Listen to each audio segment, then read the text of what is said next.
Welcome to this very special episode of The Provisionist Perspective. I am one of your hosts, Drew, and with me I have... This is Eric. And we have two very special guests today. They need no introduction, but I'm going to let them introduce themselves. We'll go here first. The man himself. Who are you? My name is Leighton Flowers, and I am a recovering one string pony. One trick banjo. But I'm glad to be here. I'm glad to be here with y'all this evening. Thank you for the invite. And who's this guy in the corner? I am Warren McGrew. I'm just here for the Kool-Aid. I'm sure we'll get into some of the Kool-Aid and stuff here in a moment. Obviously, we're here. You know, you've clicked the thumbnail or you've seen the title. We're reviewing the Flowers versus White debate, which happened 2 nights ago. And I happened to be able to be there. That was good fun. I got to meet White himself. Me and Brother Leighton got to chat a little bit. I especially got to hang out with 2 of his sons, which was cool. I'm not going to spill all the beans in a live broadcast. You know, that would be a bit. Did you get all the dirt? Did you get all the dirt on me? Is that what you're saying? All the dirt. It was interesting to have conversations with them. And Colson said at one point that he was learning things about you through me. Like, I guess, because it's just such a separate world for you, you know, the online interactions versus the real life stuff. Well, the first thing he asked me after the debate was, what was all that talk about meat? What was that meat stuff? I explained. You had no idea. Jokes to them afterwards, to the whole van. And it makes it sound like we had a van full of people. There's like 4 of us, but and yet, well, speaking of, I have to ask a question. So first we're going to go into I like to give general summaries. You know, we can just say how we think it went. And then I think I'd like for us to talk about what we wish went differently. But to start off with, I want to know, were you able to give the mini 1-string banjo to White? He never got it. We were both ushered out. I put it there on my table right in the front, and I meant to just like hand it to him or whatever, leave it on his table. But we were immediately ushered out right after the debate, and they took us to separate rooms because they have little gathering areas, and for everybody to kind of come and meet us and sign books and all that fun stuff. And so he never took it. So. So you were like separated with your entourages like boxers, like after like make sure they're in different corners. Is that what it was? I've been there before, and he does that every time. So it's not like it was just for us or anything. It was just the way it's an older building built in the like 1920s. It was a bit of a joke too, because the host Evan, the pastor there, you know, he kind of said, you know, we gotta keep you guys separate, you know, like implying that we might fight, you know, we might duke it out afterwards if you put all the fans in the same room. But there were several White fans that came over to meet me, and a couple of them had, you know, bought my book, and you know, one of them even said, you know, I'm all for reading people outside my echo chamber. You know, I don't like to only read the people I agree with, and so. He said, you know, I don't agree with you, but you know, I respect that you're willing to stand up for what you believe, and you know, I signed the Potter's Promise for him, and I had a couple of others. One of the couples came in, and they said, well, just be honest with you, we're Calvinists, but we just wanted to meet you, this, that, and the other, and so you know, there were several of his fans, I guess, that came over to our room, and so it. And I'm sure there were. Well, you went over to his, so I'm sure there were some provisionists that went over to meet Dr. White as well. Yeah, I don't know if he. I doubt that he recognized me. I don't know if he's ever seen me. We've interacted. Did you tell him what you tried to do? What you did? What you asked him to do? I have not told the fan base here, you know, our choice viewers, but I went over and I bought your new book, Drawn by Jesus. And I asked him to sign your book because I didn't want to buy one of his.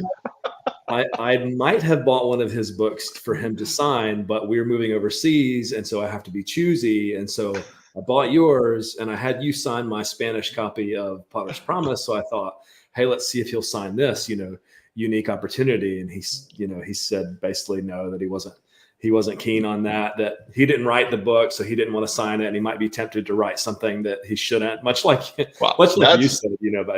I said if somebody came over with one of his books, I would have gladly signed it. I would have just said, everything in this is, test everything you read in this, or something funny like that. Test the spirits, yeah. Be a good Berean and read outside the lines.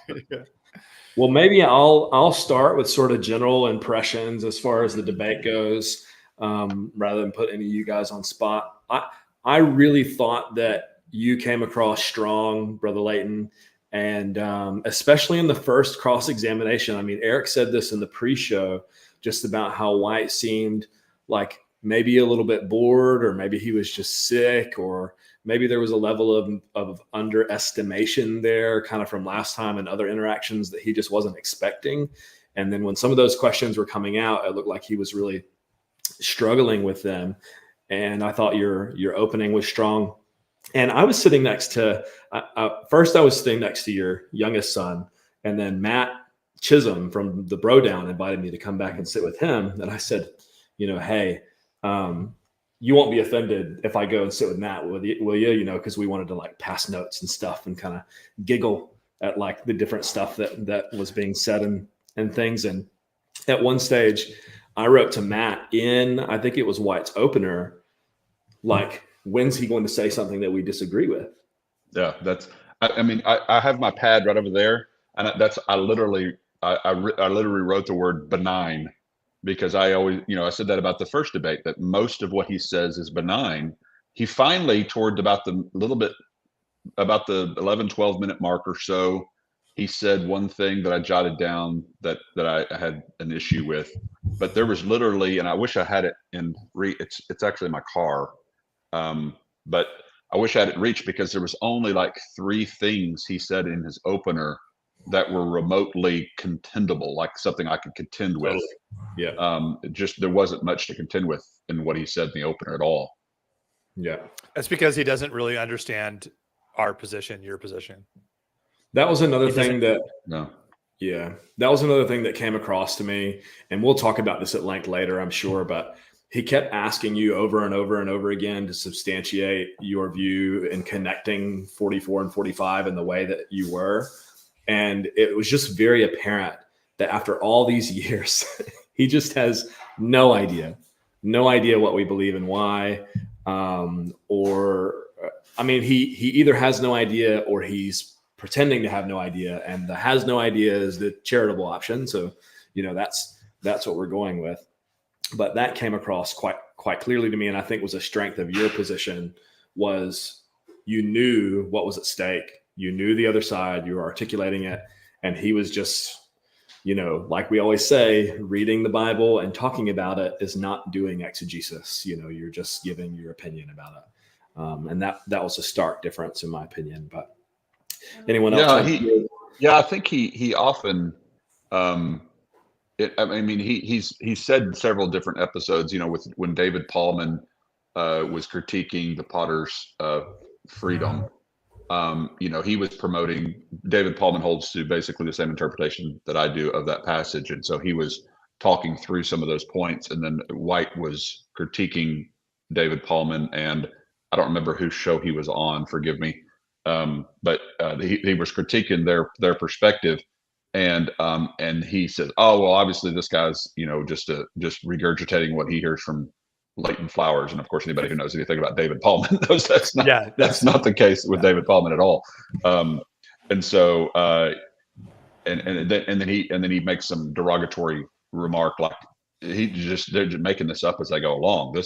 Nobody teaches this. Nobody believes this. And I'm just going, okay, wait, he's contended with John Lennox. John Lennox says the same thing in his book.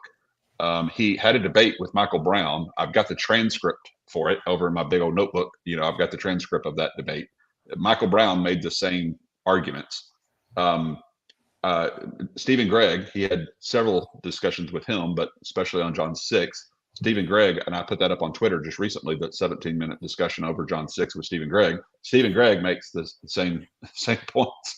And so I'm like, and I know there was another one. He calls him a hyper-dispensationalist.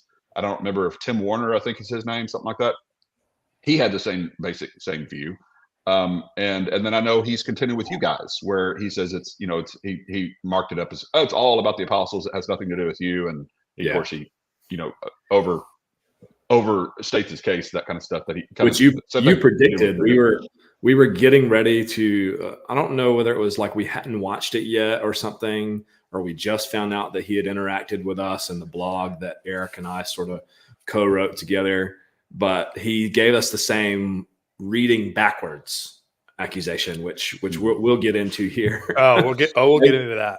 Eric, why don't you give your general summary, just kind of like your takeaways from it, and then we can get into some specifics later. But yeah, I thought that Dr. Flowers, you came off as a lot more prepared, and that you were like ready for battle, you know, that you were ready to go. And you had kind of several punchy lines, I thought, where you were like, you know, this isn't a debate about reading the Bible and reading John 6 and telling us what you think it means. You know, you actually have to make a case here. So I thought you had several punchy lines, and you kind of like in your rhetoric made it clear to the audience what the stakes for this thing were, and you were ready to like hold his feet to the fire on his view. And just, he didn't have, I think that he drank his Kool-Aid a little bit, in that he convinced himself that the Romans 9 debate was just this, you know, you were just totally overmatched in the Romans 9 debate, and he just wiped the floor with you. And he kind of like believed the stuff that he's been saying for 8 years. And then, so he didn't really prepare, it seems. And to be fair, he was sick. He was in the hospital the day before or 2 days before. Mm-hmm. Yeah. So yeah. like, so that's a bummer. And that's amazing that he showed up to do it. And when I thanked him for coming, despite that, I genuinely meant it, because I put a lot of work, as you know, I put a lot of work into preparing for this. And so for it to be canceled or to be postponed I would have been devastated by that. Just because I'd imagine I get to still debate it if it's postponed. And I was still disappointed because you have to wait when you're already fired up and ready, you know, and you got to, I have to wait longer. And so I really was grateful that he persevered to get there. And so he deserves some credit for that. He really does. Yeah. He's playing hurt, you know, he's a sports analogy. He's playing hurt, and that's not an easy thing to do. And he hasn't, as far as I know, maybe some of his followers have used that as an excuse for why he performed the way he did, but he hasn't. I mean, to his credit, he's not using any of that as an excuse for himself. Right. And I have a lot of respect for that. I mean, he showed up. He, you know, even though he had a really good excuse for not being there, he made the time to be there, and so he deserves credit for that. He really does. And Houston is quite a bit of ways from Dallas, so it's not like, you know, it's super in your backyard, and if you had to, you showed up there and then it's canceled and everything. So, you know, it's great that he made that happen. But either way, he's not making that excuse. So maybe I shouldn't give it to him. But it just didn't seem that he was that prepared to push you on points. I don't think he made a case. We'll get into this. I don't think he even made a case for his view. You did make a case, and the only thing he said about your case was that you talked fast. I don't really. And I talked about it was the same. It was the same speed as I talked the first debate. And I do tend to kind of go fast, but that's just not my style. Yeah, that's my style. And even Kevin Thompson. I mean, he said the same thing. He was making a joke about me going too fast and stuff like that too. And some people are like, I like it. I like it when he goes fast. But no, I thought cramming 30 minutes worth of content in a 20-minute opening was a stroke of genius, because there's no way he could respond to all of those points. So I thought that was intentional. I liked it. Yeah, you made a case. He could have responded. He could have responded to one thing you said in your opener.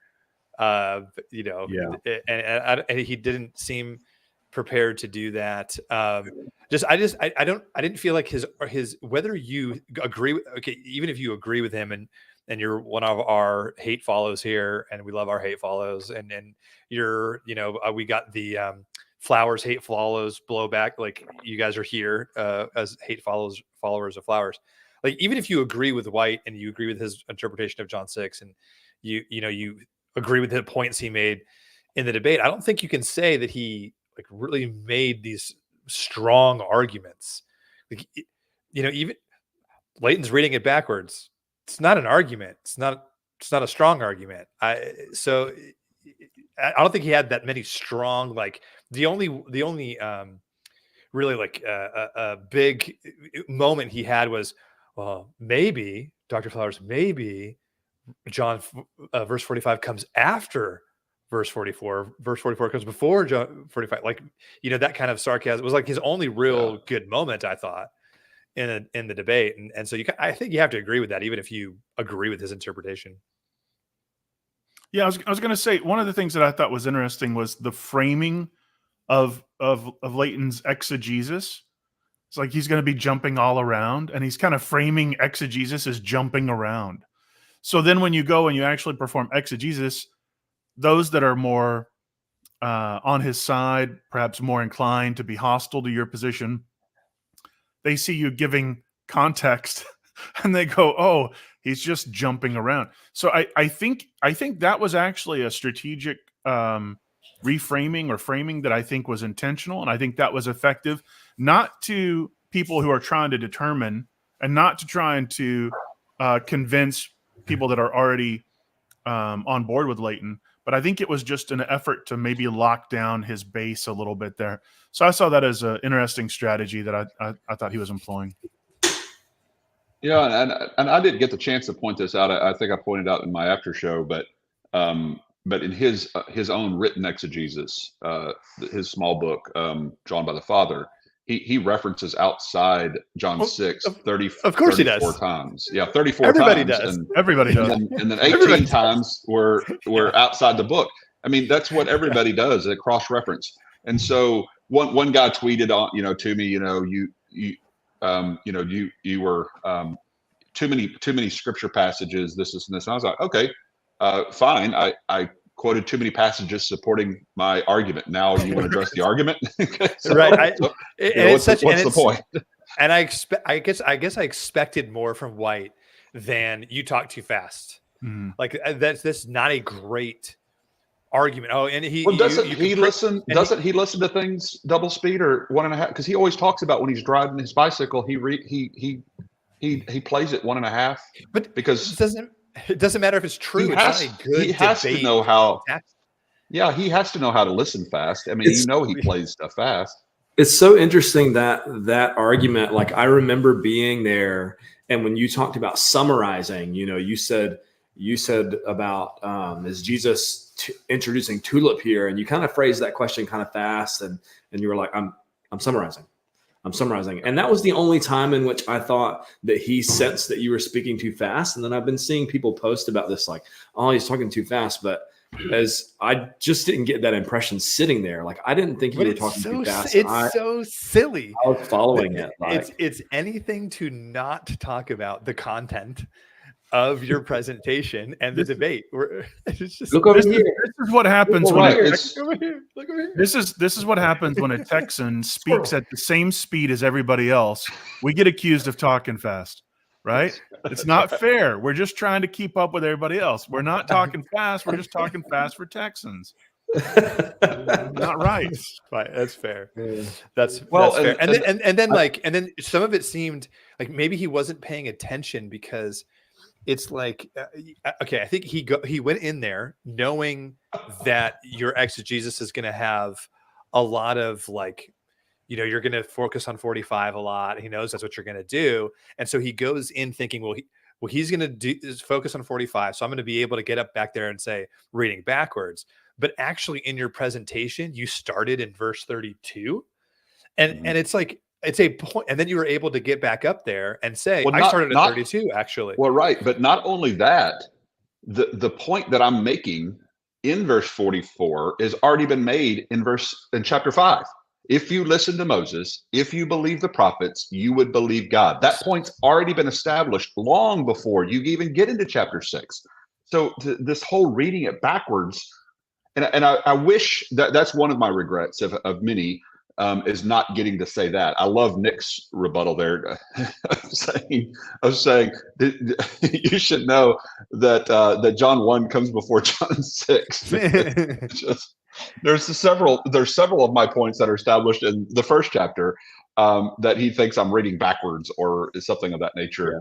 Yeah. And I told my son, I was talking to Colson about this, and because he was asking about the quoting of all the different passages, and he was asking, were you supposed, like, he didn't know the rules, like, were you supposed to only stay in the chapter? Like he said, did you break a rule or something? Because he was getting the impression, I guess, from what was being said, that I was breaking some kind of rule. And I said, no. I mean, that's what exegetes do. They corroborate with all kinds of passages from other places. But I said, I actually had a draft early on because I had James White's voice in my head, and I knew that's what he was going to do. And so I actually developed one of my openers that was just in just John.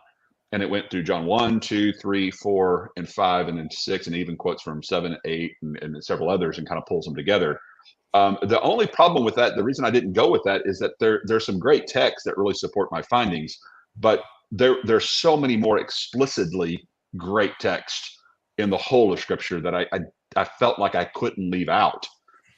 Especially like Isaiah 55, for goodness sake. I mean, he uses the exact same analogy of eating bread and listening, inclining your ears so as to live. I mean, it's the exact same symbolism that Jesus uses. And how can you leave that out? I mean, it was just a really hard thing to know kind of what to hone in on, And it was interesting how he framed that. And I remember looking over at Matt at one stage, because I knew that's what he was going to do in the post debate, especially debrief and all that, to say, oh, he was running off to all these other places and things. But what I really liked was in your opening, you were like, and that was just verse 35. Now we're going to verse 36. You following? Right. And the reason and not only the reason I'd only said that, but the reason I spent so much time on verse 35 is because that's the first time the audience is really addressed. The unbelief of the audience is first addressed in verse 36. And I wanted people to see, why are they unbelieving? Because the Calvinist is assuming they're unbelieving because of the T of tulip. They're born by default that way. And I was establishing they weren't born by default that way. And here's all these texts from all over the Scripture establishing who these people are and why they're in this condition. And not a single argument was brought against that whole point. And the act is, if it's irrelevant, the condition of the audience he's addressing and why they're in that condition, and it has no relevance to why they can't believe, it's just like your bias is so overwhelmingly clouding your vision. You can't even recognize that the hardening of Israel, that God cutting them off in their unbelief, sending them a spirit of stupor, speaking to them in parables and symbolism so as to keep them from belief, that has nothing to do with the context of John chapter 6, nothing to do with why this audience is unbelieving. It's just totally irrelevant. It's reading a narrative into the text, all those kinds of things. And you're just going, even Calvinistic exegetes that I read when I read these commentaries talk about the hardening of Israel and their condition and why they're in this condition. To pretend like that's a uniquely provisionistic discovery or a uniquely Leighton Flowers, exegetical, finding, it's just so beyond the pale that it's just it's mind-numbingly difficult to even comprehend why somebody would even take that approach. I don't understand it.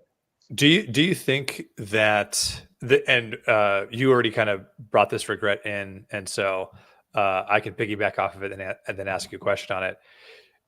It seemed, I don't think I'm going out on a stretch, that your line of questioning in the cross exam to go after the sticky points of unconditional election and kind of hold his feet to the fire a little bit, which was effective because he looked weak and appealing to the moderator. And I have a question coming, but I just, as a side note, I think it's hilarious that one of the main draws of Calvinism and one of the things that we always encounter with Calvinism is that they're the big, strong men. They're the manly men who believe the hard truths and say the hard things in the culture war, and they're the staunch conservatives. And yet, when you shouldn't White then be able to take on all comers and answer all questions strongly, and instead of being like, oh, the moderator, could you instruct him to? Yeah, not only that, Eric. One, you can only debate my proof texts. You have to, and you can only use a Greek New Testament, and you can't have notes, and you can't ask hard questions about the logical implications of unconditional election. What other restrictions would you like to put on your opponent before you debate them, Dr. White? I mean, come on, man up and have a debate. I thought a warrior could take. I thought a warrior could take on all comers, right? Stand on the hill and plant your flag and let's go. But okay, so that was very effective in getting him to run away to the moderator.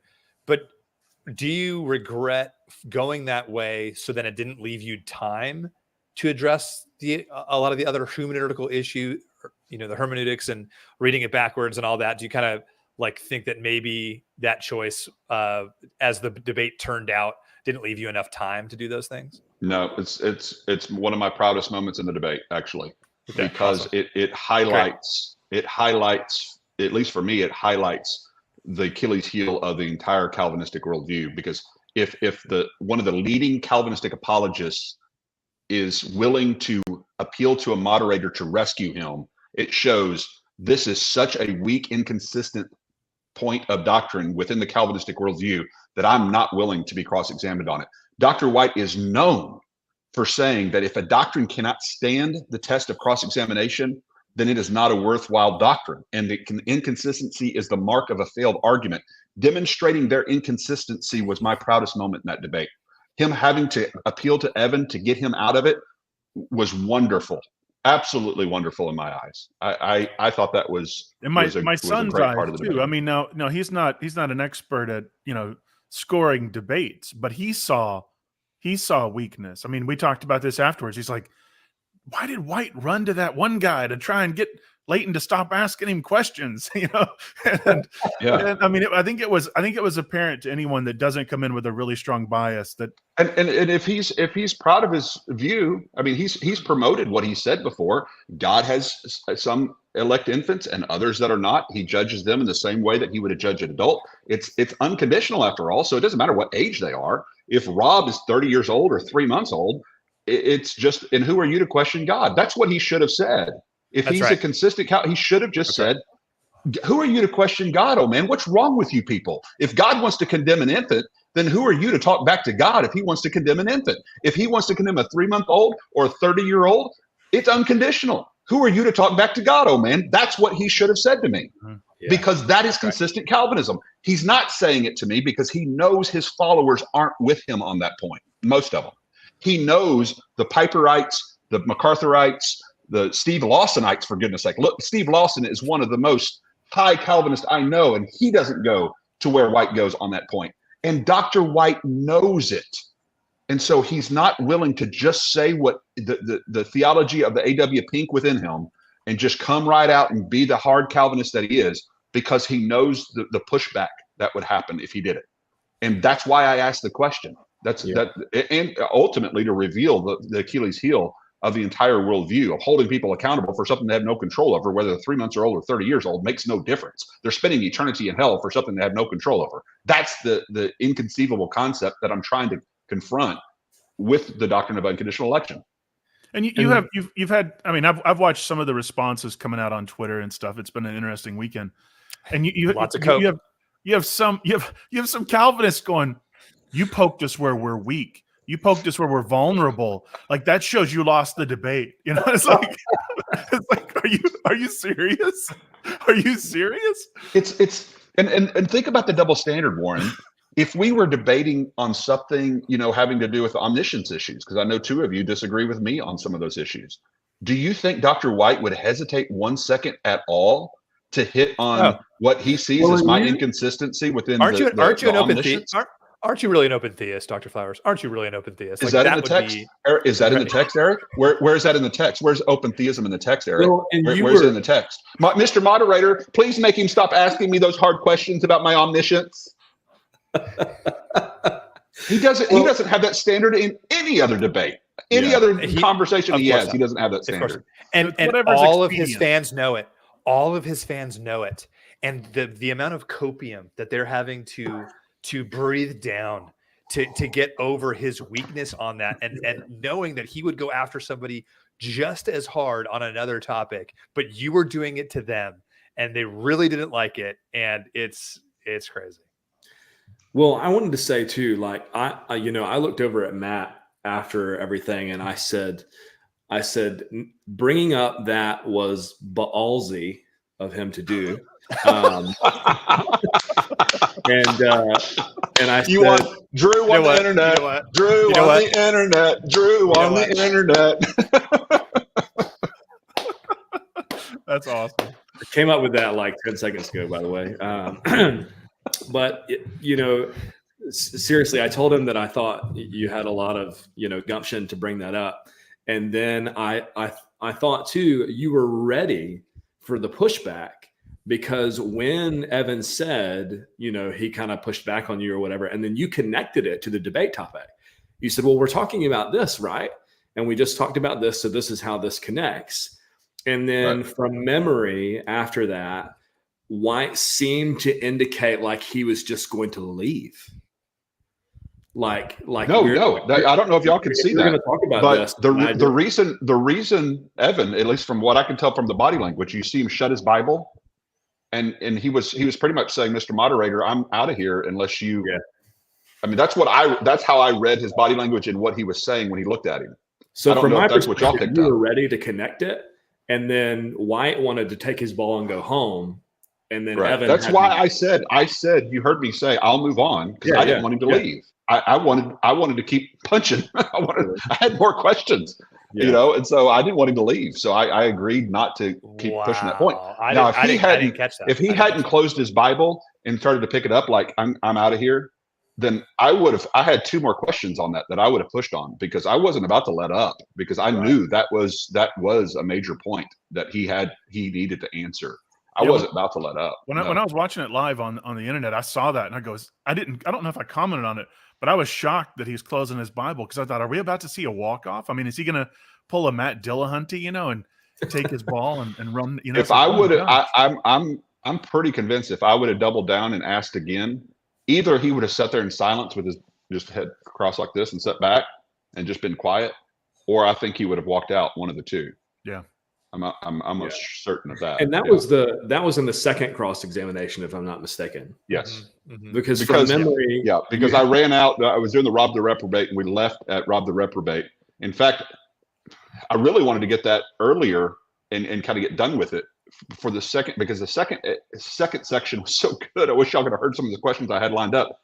But he was nitpicking all my questions, and he wouldn't like concede just basic points, because, well, that's just a gross misrepresentation. That Jesus is talking to this crowd about and introducing to them this concept of tulip theology. That stuff y'all say all the time. Y'all talk about how that no one can. That's the T of our tulip, and unless he were given by the Father, that's the U of our tulip. The drawn by the Father, that's the I of our tulip. I mean, they talk about all 5 doctrines of grace neatly packed right here in John chapter 6 by Jesus's own lips. I've heard him talk like that on stage. And then when I asked the question, okay, Jesus is introducing to this crowd, and is that what you believe? I'm expecting just well, yes, he's introducing these doctrines because they're blah blah blah, and then I move on to the next question. But no, of course, that's just a gross misrepresentation of everything we've ever said, and blah blah blah. But to be fair, so is when you quote him. Don't quote me. Don't quote me, bro. If you summarize him, it's a gross misrepresentation. But if you quote him, it's a gross misrepresentation. So it's just whatever's expedient, which we've demonstrated, because I wish I had that book open to that page in the cross exam, because then I could pull it up and just say, well, didn't you say where he relates drawing to regeneration? Because go ahead. I was like, when you got him to do that, when you got him to say that he doesn't believe that drawing equals regeneration, I couldn't believe it. I like that. And I knew as I was reading it and watching it and writing my notes. And as I was doing that, I was like, that is going to be played over for the next 8 years with these internet sleuths finding all the times in which he's claimed that and putting it right next to him denying it. And it's that's going to be played over and over again. And then I saw your tweet about you with the book, and like Dr. Flowers already found one, but there's going to be a dozen more, over the years of him saying the complete opposite. It was so great. It was so great. Yeah. Well, and I don't know. I mean, every single proof text list that you see about regeneration preceding faith, John 6:44 tops the list. And so if regeneration is not included within the concept of what drawing is, and equated with drawing ultimately, as White does in that book that I quoted, then what's your point? If it's just listening and learning, great. Then we can just look at all the verses where people don't listen and learn and are rebuked for not listening and learning. And we can prove that this means of drawing can be resisted, which is something we've been touting for years. And if it's not this work of regeneration, bringing the dead man to life, how is the dead man supposed to believe in Jesus on Calvinism if they're not brought to life, i.e. regenerated? And if regeneration is not connoted in the word draw, where is it connoted in John chapter 6? And that was a strong point of yours too, where you were talking about all of that. And I think you brought him to Colossians, and you made the statement like, essentially, so God is giving them life before they can come to the source of life being Jesus. Because I think you said like, Jesus is the only source of life, right? And then it was like, so in this passage, they're being given life before they come to the source of life. And from memory, and I wish that we had the timestamp up here and stuff to show it. Maybe we could search the transcript here in a moment. But he was just kind of like, well, no. Well, he did. Remember, he reviewed my debate with Gabe Hughes. And that was my first gotcha kind of question. Yeah. What I asked Gabe Hughes is, the drawing regeneration, and he immediately just says yes. And he just, in other words, he answered like average Calvinist would normally answer.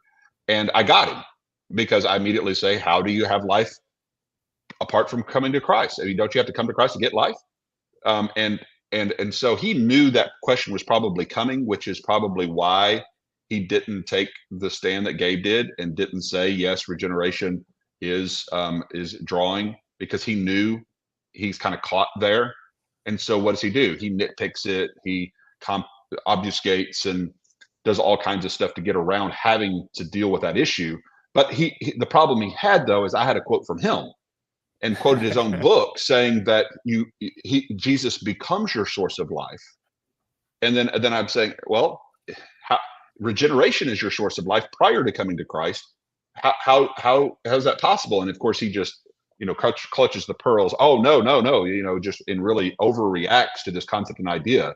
No, of course, it's only through Christ that we have life. Okay, then explain that. And if you'll notice, go back and listen to it. He never gives an answer to that question. He goes on to this, long talking point, but he never answers how his book is consistent with regeneration preceding faith, or how regeneration itself is not the source of life on his perspective, especially if regeneration supposedly precedes faith. So yeah, and I think this is one of the reasons that you'll have a lot of Calvinists who try to take a completely different route and say things like, well, no, there's an effectual calling, but not a regenerative working, because they recognize, I think, that the Bible just doesn't support this concept and idea that you're made alive in order to eat the bread of life. So there's too many passages that says eat so as to live, repent so as to live, come so as to live. They know that you can't really get away with saying you're made alive in order to do all those things. Right. It makes their system, completely null and void. Here, I'm gonna check some of these super chats real quick, and I think that I have that clip queued up, so we're just gonna play it and kind of see how he responds. But Denise says, thank you for this review and for your faithful ministries. Thank you so much for the super chat. And Malak, he said this earlier, just loved that at our watch party we got to see Hulk Flowers smash Puny White. That was in reference to the I guess your watch party, Warren. Yeah. And then we got another comment from Amber here. Mason was the real winner of that debate. This was the Super Bowl of provisionist debates, and loved it. I love watching that. That was awesome. Mason was really, really cool. I like Mason a lot. I like him a little bit more than you, Warren. I don't know if that offends you or not. You should let him lead your podcast out. I know. No, there were several moments where in that watch party, like when you said it's their fault, not their default, all of a sudden the chat just, so good. like I had a hard time keeping up with it. So that really registered with a lot of, I mean, that was one of the key moments in the debate too, that I think gets overlooked a lot. And notice he never addresses it. He never tries to address it. He runs from his own anthropology is what he does. Yeah. He runs from his own anthropology. And I think it was very clear your presentation. And then he comes back up and he says, well, you know what Flowers is doing is he's asserting an entire anthropology. No, but Dr. Flowers just said Dr. Flowers, that's what you're doing. So he already attacked your anthropology, and then for you to ignore it completely, not address it at all, and then just say, yeah, well, Dr. Flowers has an anthropology. Like, you need to address his first. That's very weak. Like, it comes off as weak and unprepared because you already said anthropology first. You already went on his anthropology first, and for him to ignore it and then just talk about yours as if you don't know you had one, as if you haven't already brought up anthropology, like, sounded super weird. Yeah. No, he never addressed.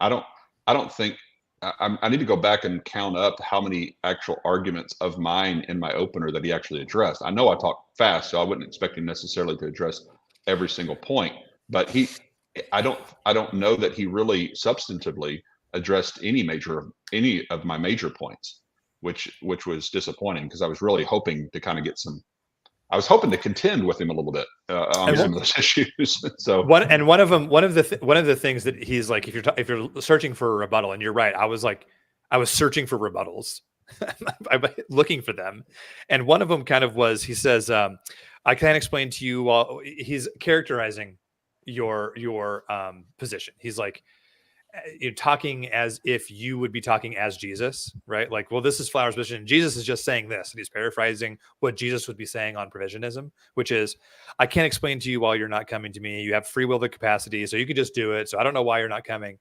And it's like, no, that sounds so weak because Flowers just said why they're not coming, and you're not addressing that. Right. He just made an argument as to why they're not coming. And then for you to go back right afterwards and say, I can't tell you why you're not coming. I have no idea. You have the free will capacity. Did you research our position? Were you even listening? It came off as totally unprepared. Well, and have you noticed that the Romans 9 debate was this way too, to some degree, but there's a lot of people who have, if they're not familiar with what we believe on John 6, or they're not familiar with what we believe on Romans 9, they have trouble following the argument. And I get that because I remember as a Calvinist listening to people like a Steve Gregg type of person, not necessarily Steve Gregg, but somebody like him, a Bible teacher that was teaching something different. And I was just going, where's this guy's off in left field. What's he talking about? I just couldn't follow his line of reasoning. And I've had several people that were at the debate even say things like this. One of the young ladies that came up, she said she was at the first debate. And she said she was on White's side, and she just said, I didn't have any clue what you were talking about. You seem like you were all over the place. She said, but now I've been a provisionist for a couple of years, and I've gone back, and when I went back and listened to it, it makes perfect sense now. And I'm just like, why couldn't I see it? I don't understand why it was so confusing the first time. But she said, once I kind of stepped out of the system and understood where you were coming from, what you were saying, then it just kind of flows and it makes sense. But I totally get how a Calvinist views my perspective, because I remember vividly listening to people who didn't believe like me and being really confounded by what they were saying. That makes sense to me. I understand it.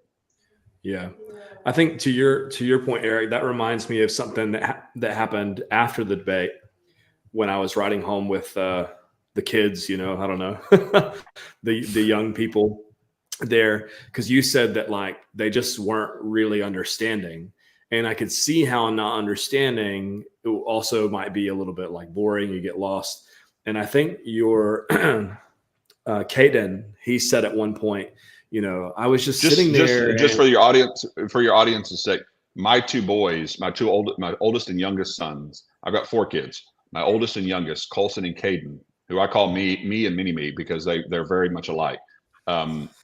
We're both with Drew and Estella, who is Colson, my oldest. He's 24.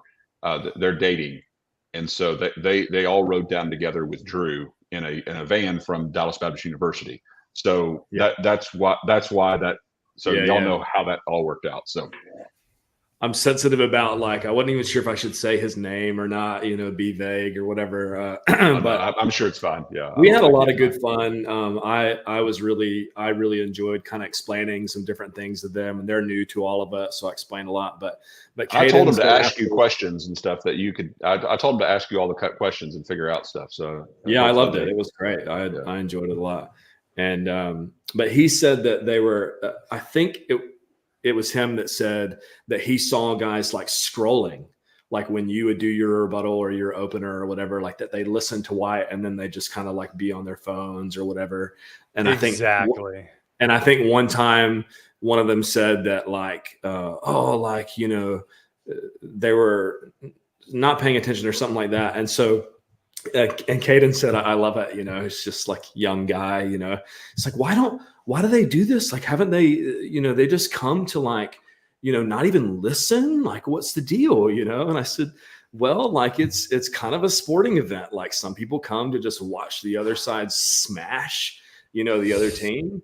For you, like obviously you're coming to support your dad, but like you're coming to hear both sides and try to learn and sort of see what holds up to scrutiny and stuff.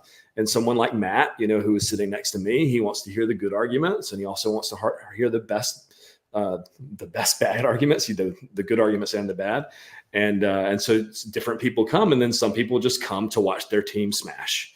And that's kind of how it goes. And of course I wanted to watch my team smash, and I think that I got that, but I was also there to learn and hear some other things as well. But I have that. Well, maybe it's just because they were listening passively. That's it. They were waiting for God to decree them to listen. We need to get into that. This is so you're just on your phone and your wife's talking to you. I have to give credit for Bob. Bob Johnson's the one who said it on the side chat, so I'm giving credit to the joke for Bob. Where's Bob he at? over there? So. Okay, here we go. Yeah, Bob says they chose to listen passively. Yeah, totally. Yeah. Just hey, babe. I'm just. Are you listening to me, babe? Yeah, I'm just listening passively. I'm on my phone. I thought about this in the debate. See how that goes with your wife. Or your wife. But it's a participle. So it's really. It would have been funny if you just went to passive listening mode on your cross when he's asking you questions. And just wait, dozing off, and he's like, "Are you?" I'm passively listening. I'm passively listening. I'm waiting for God to decree for me to listen to you. I mean, some of these arguments were just so bad. Like you go, goodness, James. Well, he made a point to say that those verbs were passive. Yes. And I have my Blue Letter Bible app. I'm not like a Greek expert or anything. And I thought, let me just. Did he use those? I need to go back and look back at that. Does he actually say? He didn't call them verbs. Surely his participles. Does he say passive actions? I think he said that he said that they're passive actions on part of the people or something like that. But he definitely used the word passive. And so I heard him say passive realities. Like in his book, I think he says passive realities. Yeah, is the way he puts it. But and I wish that there was more time to press in on that. I think that that's going to be a lot of the discourse. That seems to be a lot of his discourse on X is talking about that. People have been pushing back on him. A Greek guy that kind of said like, no one's denying that there are passive aspects to hearing and learning, but it's not entirely passive, and it's not in the passive voice. Right. Well, I'm sure there's people watching this program right now who may be cooking or something, and they may just be hearing words, but maybe they're distracted by something on television right now. And so, they're hearing to some degree, but it takes intentionality to really listen and engage with what you're saying right now. Right. So everybody knows that. Yeah. I pulled up the transcript real quick, and he says the passive recipients of the action of God. And then he says they're the passive recipients of the teaching of God. And then he says hearing passive action. And then he says learning from the Father, passive action. Learning is not passive action. It's not. It's not a passive action. No. It's just not. So, and that's why I kept bringing up students, because his students are not passively learning his teachings.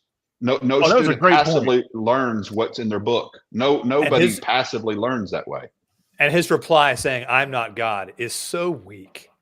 It's so weak. Like even our special Calvin, pleading. Special pleading. The Calvinists, even if you have to admit that is a weak rebuttal to a weak answer to that question. Well, especially when you give an example like Jeremiah 33 that I quoted, where it says he repeatedly again and again tries to teach them, and they turn their back and will not listen, and then he rebukes them for doing it.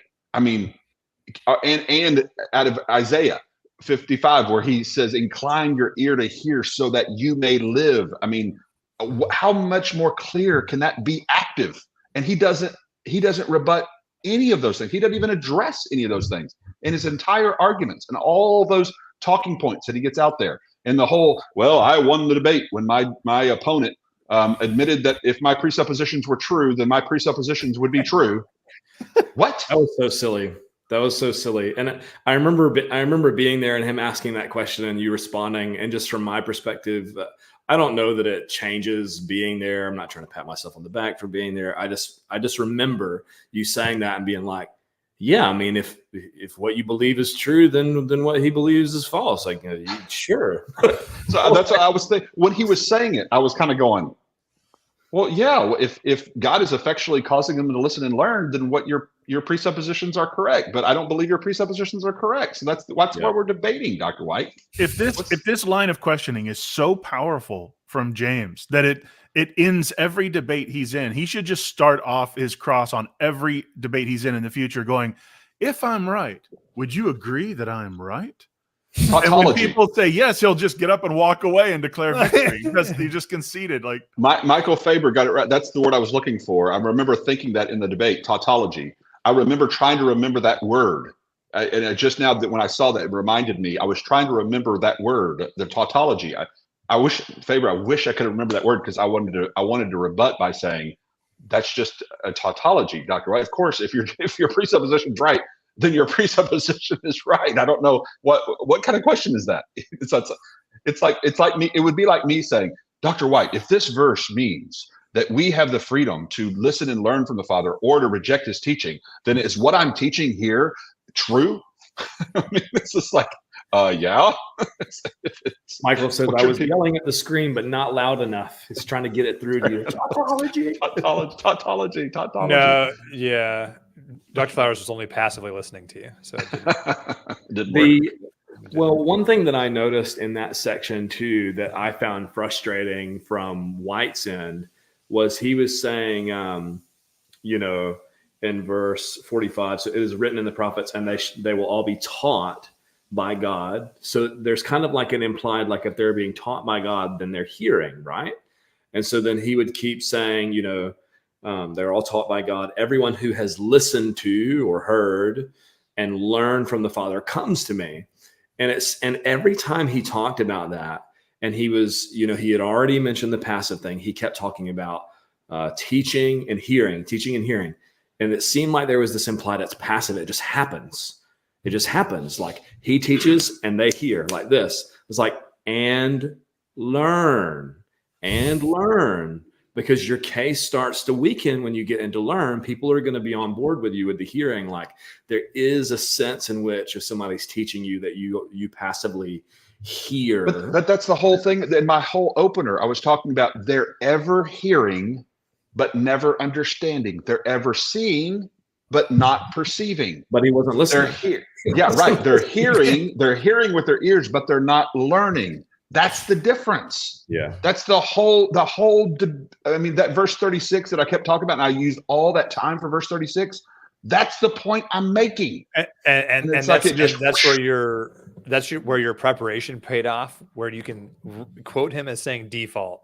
And then off that point, say it's their fault, not default, their fault. Like that is going to live on, that's such a great point that to a great phrase to bring that point home.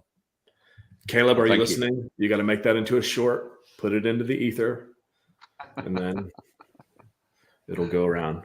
Here, he's already made some good shorts. He's already getting some shorts out there, and Yeah, Caleb says you guys are short awesome. film. Caleb, you're awesome, man. I got to meet Caleb there. That was pretty cool too. I also got to meet Ben. He said there was over 2,000 viewers on the live stream. I don't know whether he means Houston or your watch party. It definitely wasn't my watch party. We did get close to 600 though. That's a good number. It was a great number. It's the best we've done on live streams yet. And then I wanted to highlight this mostly because this is just a comment from X. I rarely get live comments from X. So this is Delacue.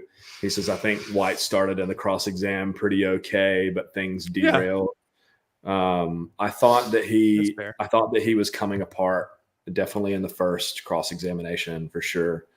Do you want to play that clip about the regeneration thing? You guys want to listen to that?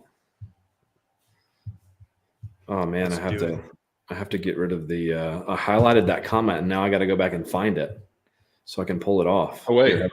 I can share with you here the regeneration one. Is that the one you're wanting? Yeah. Here you go. There it is. And it also has the book. Jesus is an absurdity. But you must be regenerated prior to coming to Jesus. So before you're unified with Jesus, you have life. First of all, I don't agree that drawing is the same thing as regeneration. That's not the terminology. I think we ought to stick with what John 6 is actually talking about. John 6 defines the drawing by the Father as teaching, learning, and hearing. That's the definition of drawing. It results in a person being raised up at the last day. That's the meaning in the context. Actually, I'll read a quote from you where you actually equate drawing with regeneration later, but I'll have to pull that up. Just want to show Dr. White's book here, where he says, there on the last line, when God's grace enters into their lives and they were born again, regenerated, drawn, whichever of the many terms the Bible uses to describe the work of regeneration.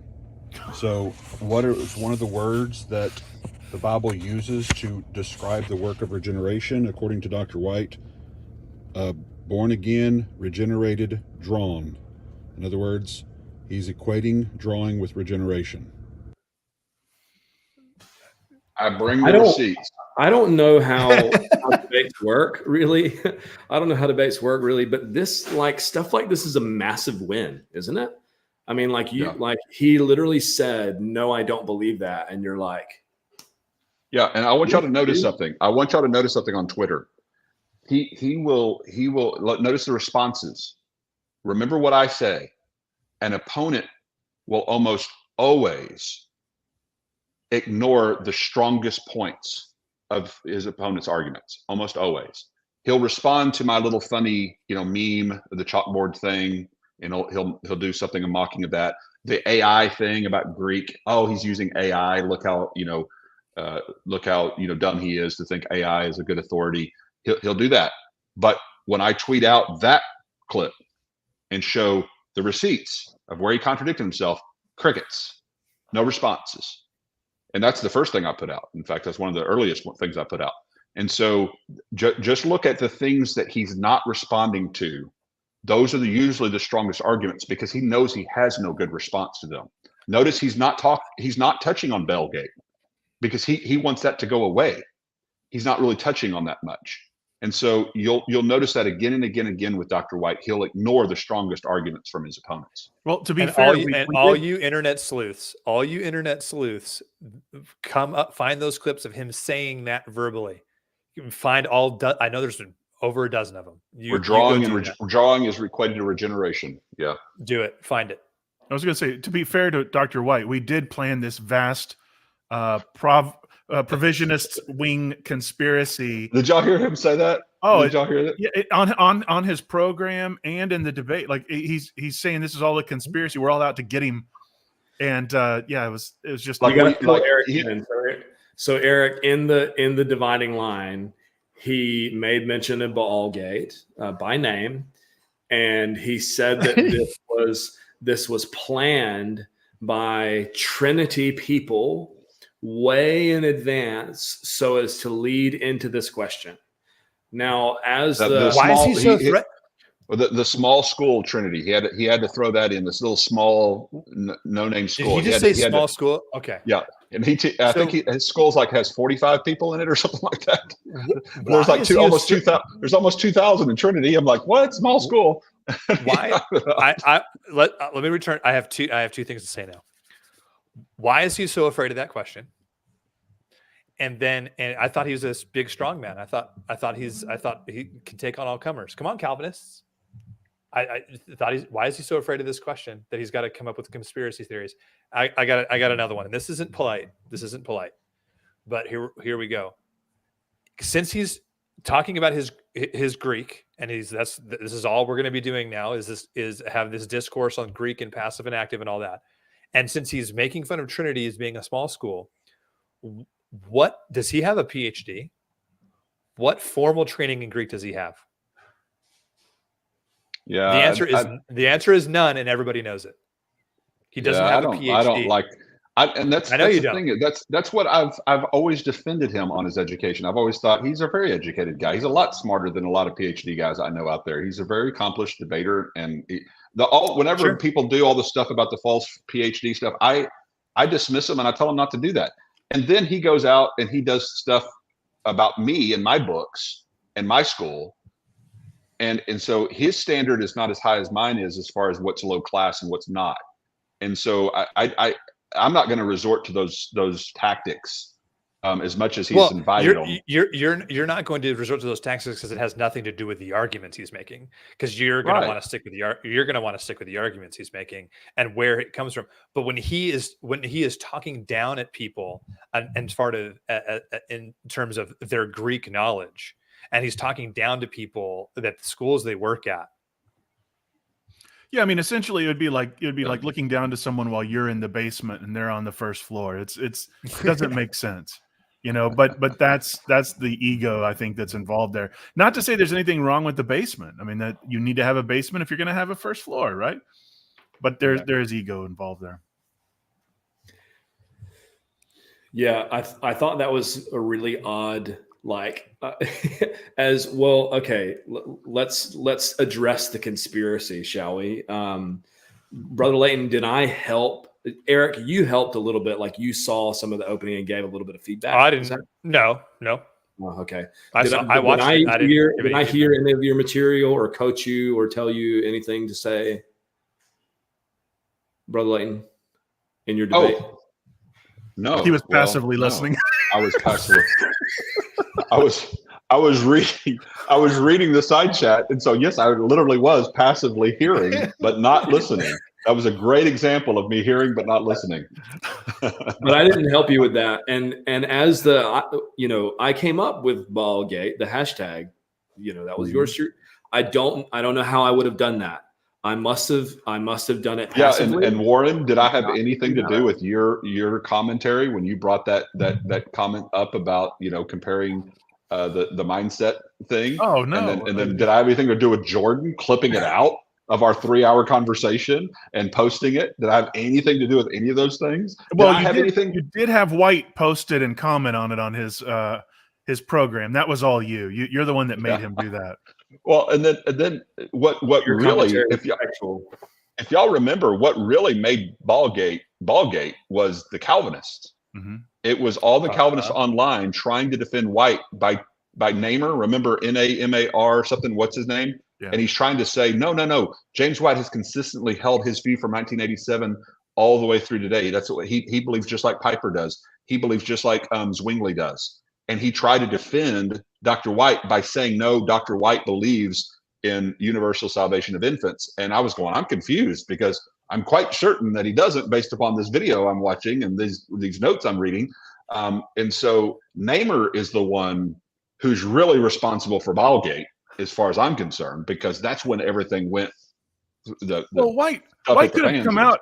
White could have come out and said, no, Namer, I once held that view, but this is my view. It's a tough position to hold. I know it's not pretty, but I think it's biblical. And I would rather explain this in a pastoral setting, but this is my view. But instead, if you remember, for over a week, he kind of toyed with Namer's post, making it sound like he liked it, and then he liked it, and then he thanked him for defending him. Yeah, he toyed and it like that a little it kid. really confused me because I was like, oh, maybe I've misunderstood. Maybe Dr. White still does hold to his 1987 view. And so, and Namer had quoted from the 2005 perspective where he quotes from Zwingli. And he's using that to support the fact that, see, in 2005, he held the same view. But then somebody else comes on because I retweeted that, that out there with 2005 based upon what Namer said and the fact that Dr. White liked it. And then another Calvinist came along and said, Dr. Flowers, you didn't even listen to the context of that. How dare you? This. Listen to the context. He's actually quoting Zwingli and saying that's one perspective, but it's not a perspective he actually holds to. And I'm like, oh, good. That's what I've been saying. You've just disproved Namer, the guy that Dr. White was promoting, the Dr. White was retweeting. And they still haven't come out and apologized for that. They still haven't come out and clarified that. Namer still hasn't owned up to any of that. It all just kind of quietly just disappear behind our little computer screens and continue to pretend like Leighton's the one who started this, or Warren is the one who started this. No, you guys did this to yourself. This has nothing to do with us. That's what's funny about it. Kevin C says, Leighton, you killed it. Great job. Warren, the watch party was awesome. That was a lot of fun, you guys. Like, that watch party was a lot of fun. And so I wasn't adding a lot of, I mean, you watched it, Leighton. I wasn't adding a lot of commentary to it because I really wanted the debate to come through. It was just, we're watching it with friends in the live chat. But that was a really cool experience. If you've made it an hour into this broadcast and you haven't seen the debate yet, watch the watch party version. Just give that more views. Yeah. We're on Idle. Yeah, watch Warren's take on it. It's and fun. you'll see my son. Fun. Yeah, it's a lot more fun. Matter of fact, that's the way I watched the debate back. I didn't watch the live debate. I watched Warren's watch party on it. Well, now I feel like I got to watch that now. You did. It was delightful. It was not only encouraging because Warren was cheering me on along the way and saying really cool things, and his son along with him. And his son's a cutie, and is making just making it fun because they were interacting with each other. And a dad and a kid together are always fun to watch and listen to. Yeah, I mean, it was just a really cool atmosphere, and you should do that every time there's debates like this among any kind of provisionist groups or whatever, because I think the way you interact with it, because you did let them talk, and you didn't interrupt the flow of the debate, but just during the people changing spots, you'd make commentary, or sometimes you'd type a little thing, or you'd say an amen here or whatever. But you hosted the watch party very well. Oh, thank you. Yeah, I thought the intro, I watched the intro and then the conclusion because I kind of felt like I had already seen the debate. And I thought you had your popcorn out, which I really wanted to have at the debate, like so I could sit there just like this and watch. But I knew that was probably not going to be able to happen. And then I watched the very end. It was very entertaining for sure. Malak here says, can Calvinists believe in conspiracies, ordain whatsoever comes to pass? I don't know. So there's one thing that I think it would be interesting for Dr. Flowers for you to respond to, and to have Calvinists hear this who maybe still want to understand what our position is. One of the things that James White said was that we deny the capacity of the Father to choose to those whom he gives to the Son. But I thought that you had already said that, that's not your position at all. In fact, you said that the Father has the capacity to choose. It's just based upon faith. And in fact, he has the capacity to blind people for a time so they can't believe, through judicial hardening. So anyway, do you want to comment on that a little bit more? No, that's what I remember thinking. Whenever they try to say you're denying God's freedom or you're denying God's ability to choose, and we're just going, what? No, we're just saying he has the freedom to do whatever he wants to. And if he chooses to save those who believe, then he's perfectly within his rights to do that as the sovereign. And as the sovereign, if he wants to give men the capacity to believe or not to believe, that's perfectly within his right as the sovereign. Yeah, he's more free on our view, because on your view, it's not logically possible for an omniscient God to have free creatures. And so, I mean, on our view, we're not limiting God by our philosophical pre-commitments like you are. Well, one of the things too that you did was you appealed to the Trinity, which is one of the things that he tries to go to defend his view. And I think you rather successfully, and this may have gone over a few people's heads, but I think you took that argument away from him rather early on. So I think that might have been why we see him kind of floundering on the cross in certain areas. I think he didn't know what to ask me. That's what I felt like. I felt like the reason he kept going back to the same question again and again, and I mentioned this in my program too, but there was you remember the three people from Chihuahua, Mexico, was it? Mm-hmm. That were at our ProvCon 24. Yeah. The young lady that's kind of spoke for her parents, because her parents, they could speak some English, but they were, not as fluent. And so she was kind of speaking on their behalf.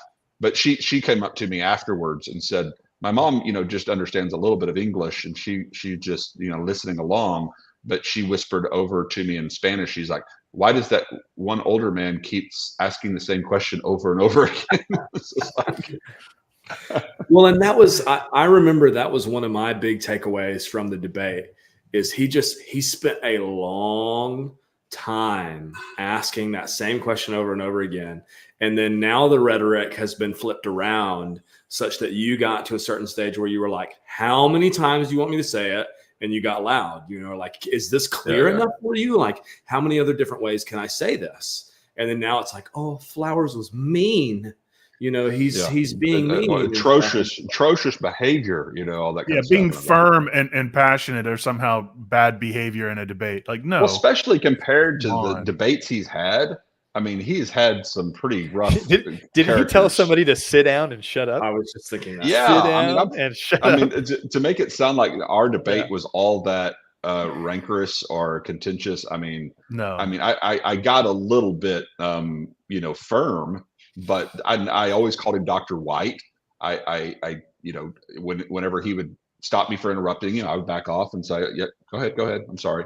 I had several times. I mean, the reason I got passionate at that point was because it was the fourth time that he asked me the same basic question, and I didn't know how else to firmly point out this is what I believe, and that I don't know how else I can answer your question any more clearly than this.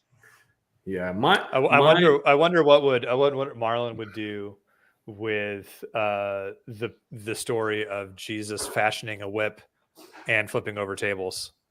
Clearly he lost that debate with the money changers. Yeah, well, maybe what Marlon had that post that he put up at who won the debate, and I think he took 40% it down or something because it had me quite a bit ahead of White, and so I couldn't find it when I went back to look for it. I don't know if it just got taken down or what. But it's his audience, and his audience says 60% White, 40% Flowers. His audience, that means something. Oh well, when I saw it, it was the opposite of that. So I guess maybe it flipped. I don't know, because when it was sent to me, I was up on his poll. So that at least that's the screenshot that was sent to me by a friend of mine. Yeah. On that point, I think my assessment of what was going on with Brother James, in that interaction was there's three verbs there. There's taught, hear, and learn, right? And it seemed like he was getting hung up on all that are taught is the same group that are all of those who hear and learn. But that was a presupposition that he was bringing to the text. And he was trying to tell you need to show me how all that have heard are not the exact same group over here or whatever. And he just wasn't getting that you were saying, like, no, they have all heard, Israel's all heard, but not all have heard and learned. Like, this is something that you're responsible. Right. And he was trying to make it a grammatical issue. And the best case he can make is that the grammar could support his reading. He can't possibly substantiate the idea that it has to support his reading. And I'm fine to grant that it could support his reading, because I'm not threatened by that, as he apparently seems to be, because he seems to always want to present the Greek as if it can only be taken his way, when commentators are quite clear that it can be taken in more than one way, and that it's driven by one's theology based upon the context and all the other things that we take into account when deciding what the verse means. And so for his continual insistence that I somehow engage with him in the Greek grammar in order to establish why in the Greek grammar your view is substantiated is not my burden. I don't have to do that. You can take all the time you want to establish within your presentations that the Greek grammar only supports this concept and idea that God is taking these unconditionally elected people and he's irresistibly or effectually causing them to listen and learn. Make all the case you would like to. And then I'm not going to appeal to myself as the Greek authority because I'm not a Greek authority, but my rebuttal to that would be something to the source of reading through BDAG or Mounts or one of the other Greek commentators to suggest that that's not the way in which those, active participles have to be interpreted. They possibly could be interpreted that way based upon some rare, Greek usage and some lexical format or something of that nature. And that's fine if you want to make that case. It didn't threaten me at all because the context seems pretty clear. And especially when I have other corroborating passages suggesting that God's angry with them and holding out his hands to them and longing to gather them and all the things that we brought into the mix in my opener, none of those were addressed. And so you don't have a case really.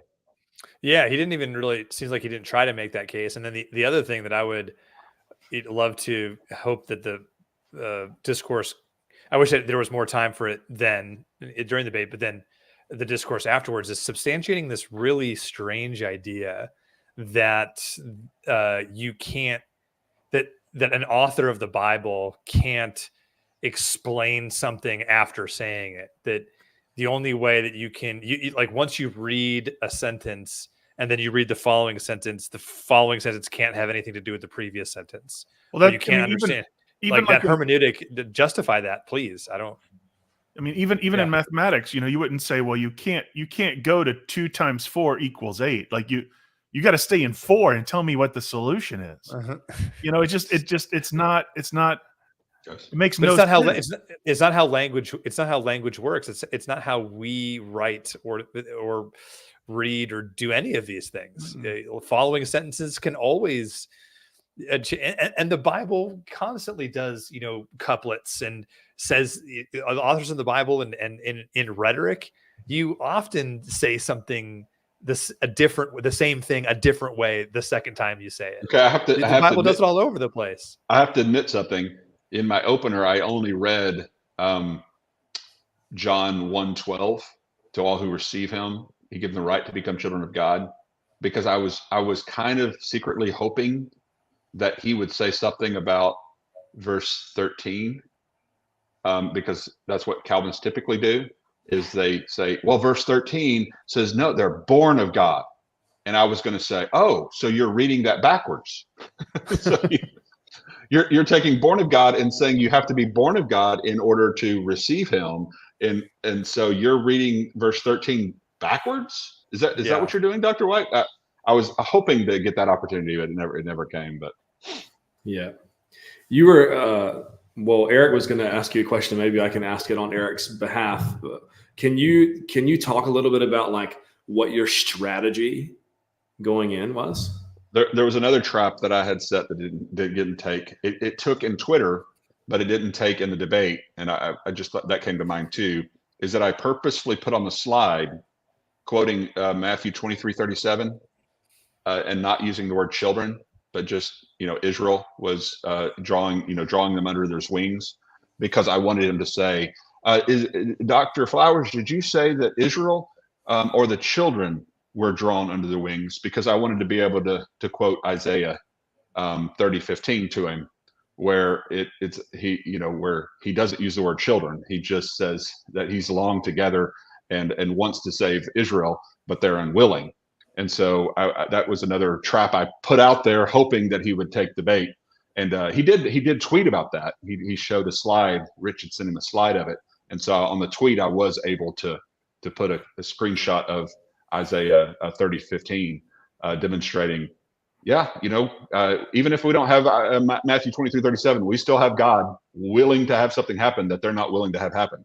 So you don't have the word children to use as your out to get out from underneath that verse.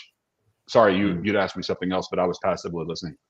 I was just asking, well, you kind of inadvertently answered some of it there. You said a few traps and stuff, but what would you say were some of your main strategies going into this, if you care to share? Yeah, I mean, I really wanted people to understand the who the audience was. I mean, that was the biggest issue, is why can't his audience believe? Right. Because that's such a huge issue. Because if it's to be understood systematically as kind of a holistic, systematic theology of the nature of man, and this audience represents the holistic nature of who humanity is from birth, that there's this grumbling crowd of angry people that just hate everything about Jesus because of the way they were born, then Calvinists have a good point. But if it can be demonstrated that these people have grown into this condition over a course of many years after rebelling against God and his teaching, not listening to Moses, not listening to the prophets, not following the Father, and now are actually being blinded and cut off in their unbelief as a judgment for the rebellion, then Calvinism just almost virtually disappears completely from the text. And that's the reason I think Dr. White never engaged that point of contention, because like I said, the strongest arguments are the ones that your opponent typically ignores. And he completely ignores the condition of the Israelite audience and the hardening of the audience. That's never even a point he addresses that I remember. I go back and listen to it, but I don't remember him. Yeah, I mean, I didn't sense that he was responding to much of anything that you said, especially in cross-ex. He was more like trying to do gotcha questions, like the example with, do you believe that conversion is supernatural? And just as you were speaking here, I was also passively listening. And I was thinking about why wouldn't you then be able to be like, let's stay in John 6, Dr. White? Yeah, no. What are you talking about? If I could go back and think about, I think that was a question from the audience, though. Oh, yeah. That was a question from the audience. Now, I could have said something to the effect, to be snarky. I could have said, well, audience questions, are they allowed to be outside of the context of John 6, moderator? Right. Can you rescue me? Or something like that, just to be funny. But he tweeted that about, I can't believe in, feigning this incredulity that I would say what I said. But I just reminded him, I said, by the way, guys, every single non-Calvinistic Christian since the beginning of time has always said that the human response is not effectually caused by God. There's nothing unusual or new or different about that claim. To claim that conversion is supernatural is a Calvinistic reframing to say that ultimately conversion is effectually caused by God. And it's for the elect. I mean, that's basically what they're saying. It's kind of like we often tweet in response to some questions like this or statements like this, hashtag things all Christians believe. It's just like, right. All Christians, can we, you actually want to touch on a point of contention here. And and I almost went to regeneration. I almost went like, well, there is, once one believes, there's a supernatural, one could call it a supernatural regenerating work of God. But he asked about conversion, and usually when you're talking about conversion, you're talking about the faith response.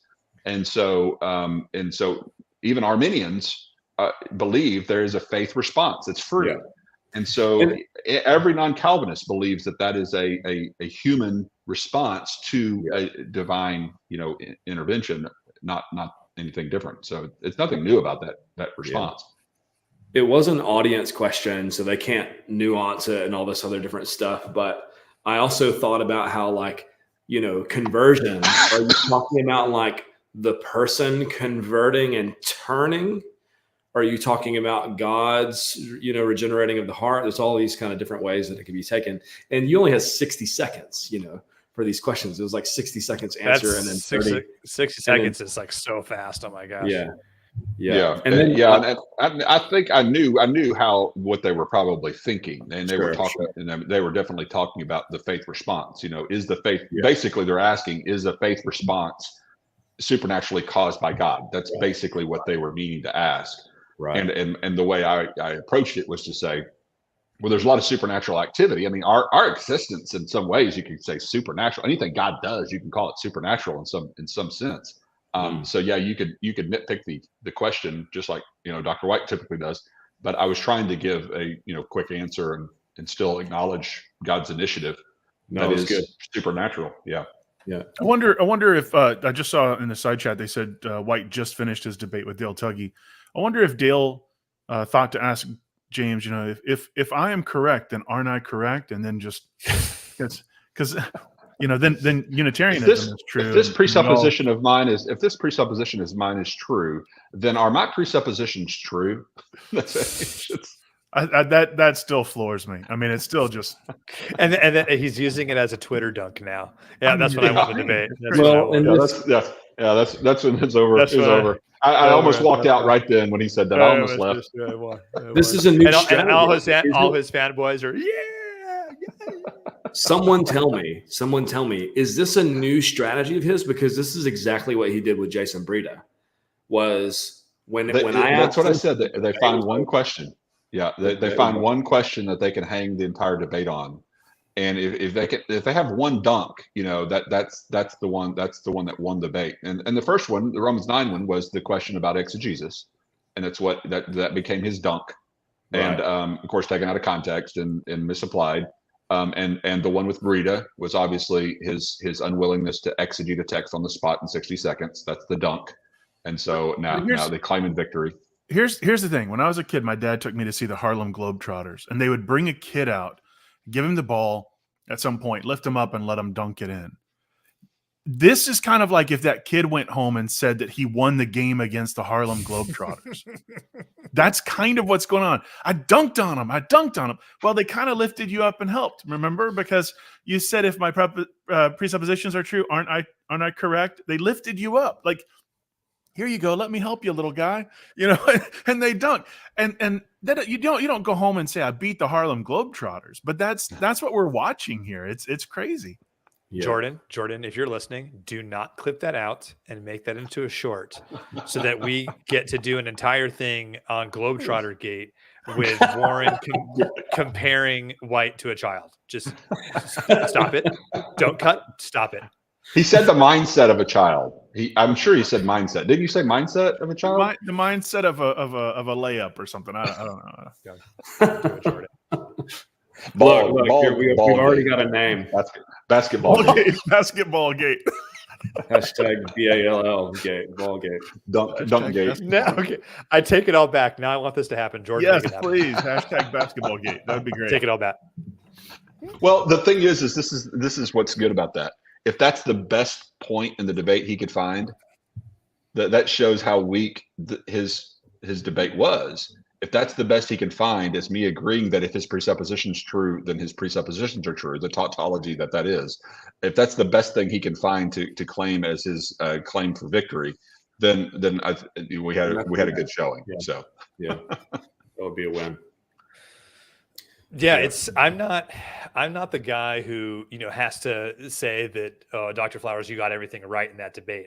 I really, as you were answering some of these things and in your close and your questioning, like I saw the strategy you were going with, but I really wish you had time or there's several regrets I have going back. Yeah, there's several things I go, I should have said this, or man, I wish I would have hammered on this point. Yeah, exactly. I have, as I'm watching, I'm having that. So I'm not even thinking, you need to be right of everything. But so when I say that outside of agreement, I really found White's arguments so weak.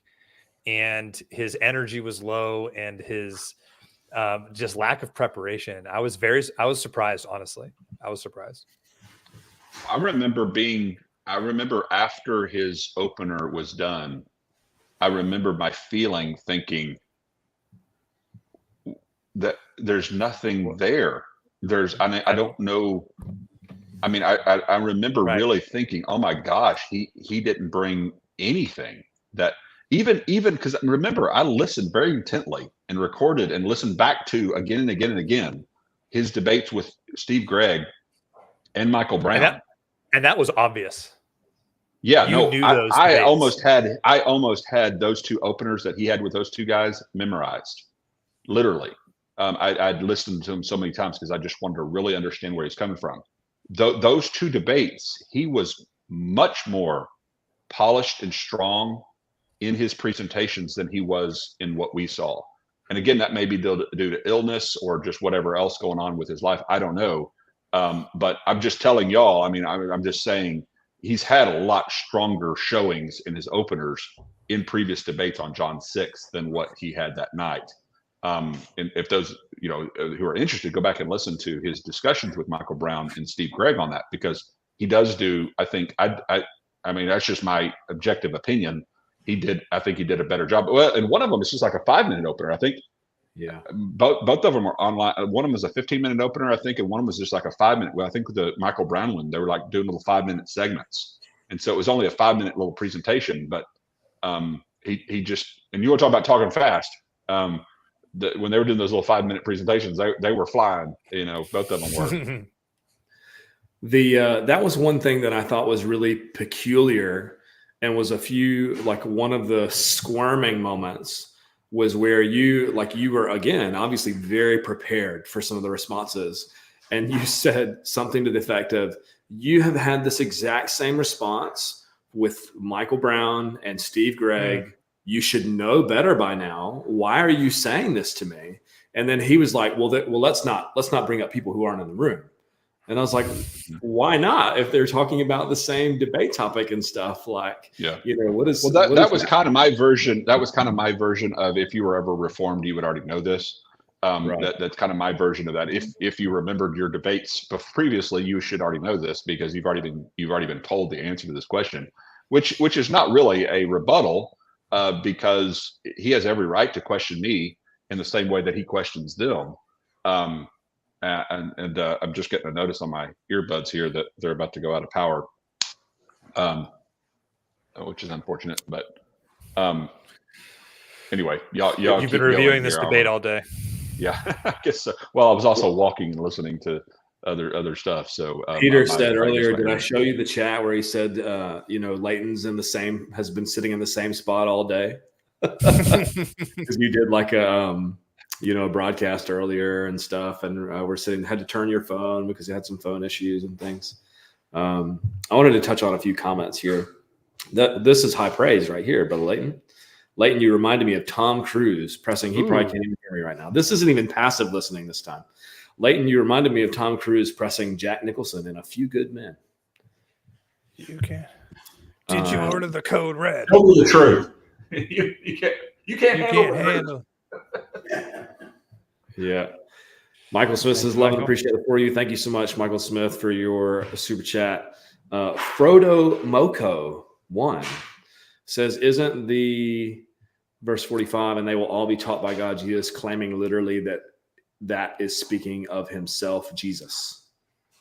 I don't really understand that question. That he is the one who taught and learned from the Father? That Jesus is the one who's teaching them now. Oh, teaching them now. Oh, yeah. I guess so. I think Brother Leighton made a strong case for, this is the Old Testament prophets and stuff. This is him quoting an Old Testament prophet, that they shall all be taught by God, meaning the Israelites. I mean, I'm sure there's a certain amount of practical application there that can be like everyone receives sufficient light, which you talked about, Leighton, in the debate. Ben Guptill, I got to meet him there. He says, my question to Leighton is, did anything take you by surprise? You were very prepared, but did anything take you by surprise? Not. I think maybe the one thing that took me a little bit by surprise was the way in which he was trying to answer the questions, the nitpickiness. I mean, I was kind of expecting a little bit of that, but I wasn't expecting him to obfuscate quite that much. I did not expect him to run away from regeneration and drawing being equated. Yeah. That was kind of a shock to me. I expected his opener to be stronger than it was. That was a little surprising to me. Asking me the same question about the listening and learning. I mean, I knew that point because I knew that he believed that. I had a conversation with with Brian Wagner about that very thing. That's one of the reasons I had Jeremiah 33 and Isaiah 55 all prepared, because I thought those were good examples of the Father, and the Father calling us to incline our ear to hear and listen so as to live. And when I use those as my rebuttals or my answers, he just continues to double down and never supplies any kind of an answer to my questions. And so I honestly kind of thought that he would ask it once, I would give my my reply with those verses or that reference, and we would move on to something else. So I was a little surprised at the fact that he just keeps asking the same thing over and over and over again. And I would have never expected the tautology of, if you agree with my presuppositions, do you agree with my presuppositions? That was weird. If somebody would have suggested that going into the debate, we would have said that is so far beneath the level of James White's argumentation that we would have laughed him out of the room. We would never have assumed that would have been the kind of question he would have brought to you, let alone one he would dunk on later. Yeah. It was kind of a surreal moment when he was in his closer and he was referencing that. Like he was saying the debate ended when that happened, because I knew what he was doing. I know his tactics. And I was wondering, because he always finds one thing, he hangs on it, and then he repeats it and gives the talking points out. And that's why you'll hear me in my question answer time, me talking about he's getting all his talking points out there. He's getting his talking points out, because I knew that that's what he typically did. But it was kind of a surreal moment when I realized he was hanging everything on that tautology. Thank you, Michael Faber. He was hanging everything on that. And it was just kind of like, that's the best he's got. That's a win. And that's when I kind of felt like, I felt like I accomplished my goal, I think, in that moment, because he didn't really have any other meat to hang it on. Polska Trucker says, I can follow Dr. Flowers' opener even though he allows fast. I could easily understand where he went. Hashtag basketball gate. Make it trend. Make it happen.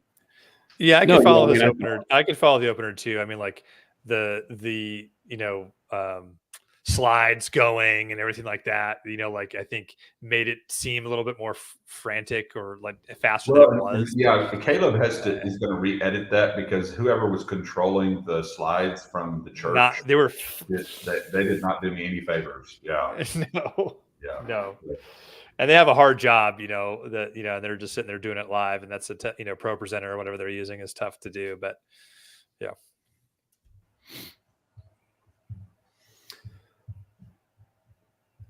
Yep. I have this. I have this clip here that I wanted to play just because we've got some downtime, and I thought this was a good moment. I think that this is it. Hopefully, this isn't what we've already listened to. Scripture, so that 2,000 years later we could be sitting here and looking at it. Okay, so you equate drawing with regeneration, basically. You believe someone must be made alive, regenerated, in order to come to the life giver who is Christ. Yet on page 25 of this book here, drawn by the Father, you wrote, quote, when we come to him, when we believe on him, he becomes the source of our spiritual life. Well, isn't regeneration the source of our spiritual life, not Jesus, on your view? No. You can have spiritual life as Jesus Christ has provided for the work of the Spirit through his redeeming work to even raise us to spiritual life. So the idea of separating regeneration from the person of Jesus is an absurdity. But you must be regenerated prior to coming to Jesus. So before you're unified with Jesus, you have life. First of all, I don't agree that drawing is the same thing as regeneration. That's not the terminology. I think we ought to stick with what John 6 is actually talking about. John 6 defines the drawing by the Father as teaching, learning, and hearing. That's the definition of drawing. It results in a person being raised up the last day. That's Sorry, this is the same. I thought I'll read a quote from you where you actually equate drawing with regeneration later, but I'll have to pull that up. What support do you have for equating this concept of regeneration with the word draw, in the sense that you obviously believe that drawing must involve regeneration because it has to precede their believing, doesn't it? Well, again, I'm here to debate John chapter 6. If you want to talk about all things that seems to be I'm glad you played that. Replay my question and explain to me how that's not related to John chapter 6. Because that's how he answers. He claims that that's not about John chapter 6. Actually, I'll read a quote from you where you actually equate drawing with regeneration later, but I'll have to pull that out. What support do you have for equating this concept of regeneration with the word draw, in the sense that you obviously believe the drawing must involve regeneration because it has to precede their believing, doesn't it? Well, again, I'm here to debate John chapter 6. If you want to talk about all sorts of other things, that seems to be your thing. I just talked about draw. That seems to be your thing, and I realize, Leighton, it's all you've got. I asked you about the reality is, as we have seen, what is found in verse 44 is the assertion that no one has a certain capacity unless something happens. And that drawing is an effective drawing. It's not talking about issues of regeneration. It's not talking about adoption. It's not talking about sanctification. It's not talking about a lot of things. But what it is explaining is, without it, there will be no eternal life.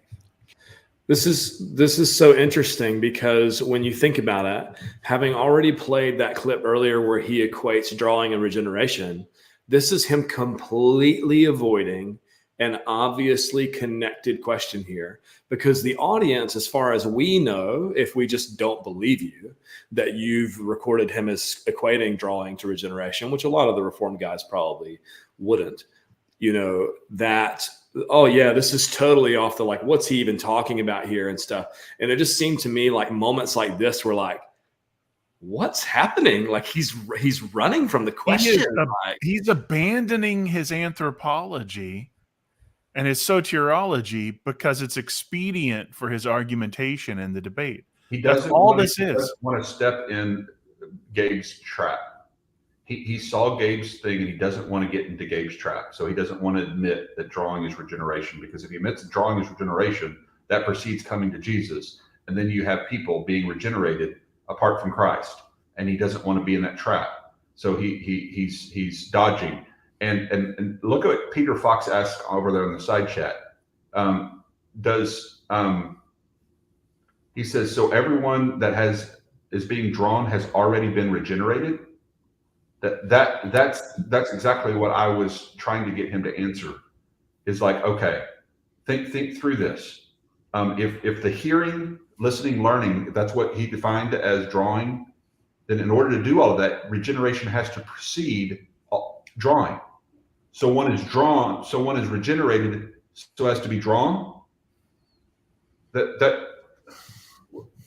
Right.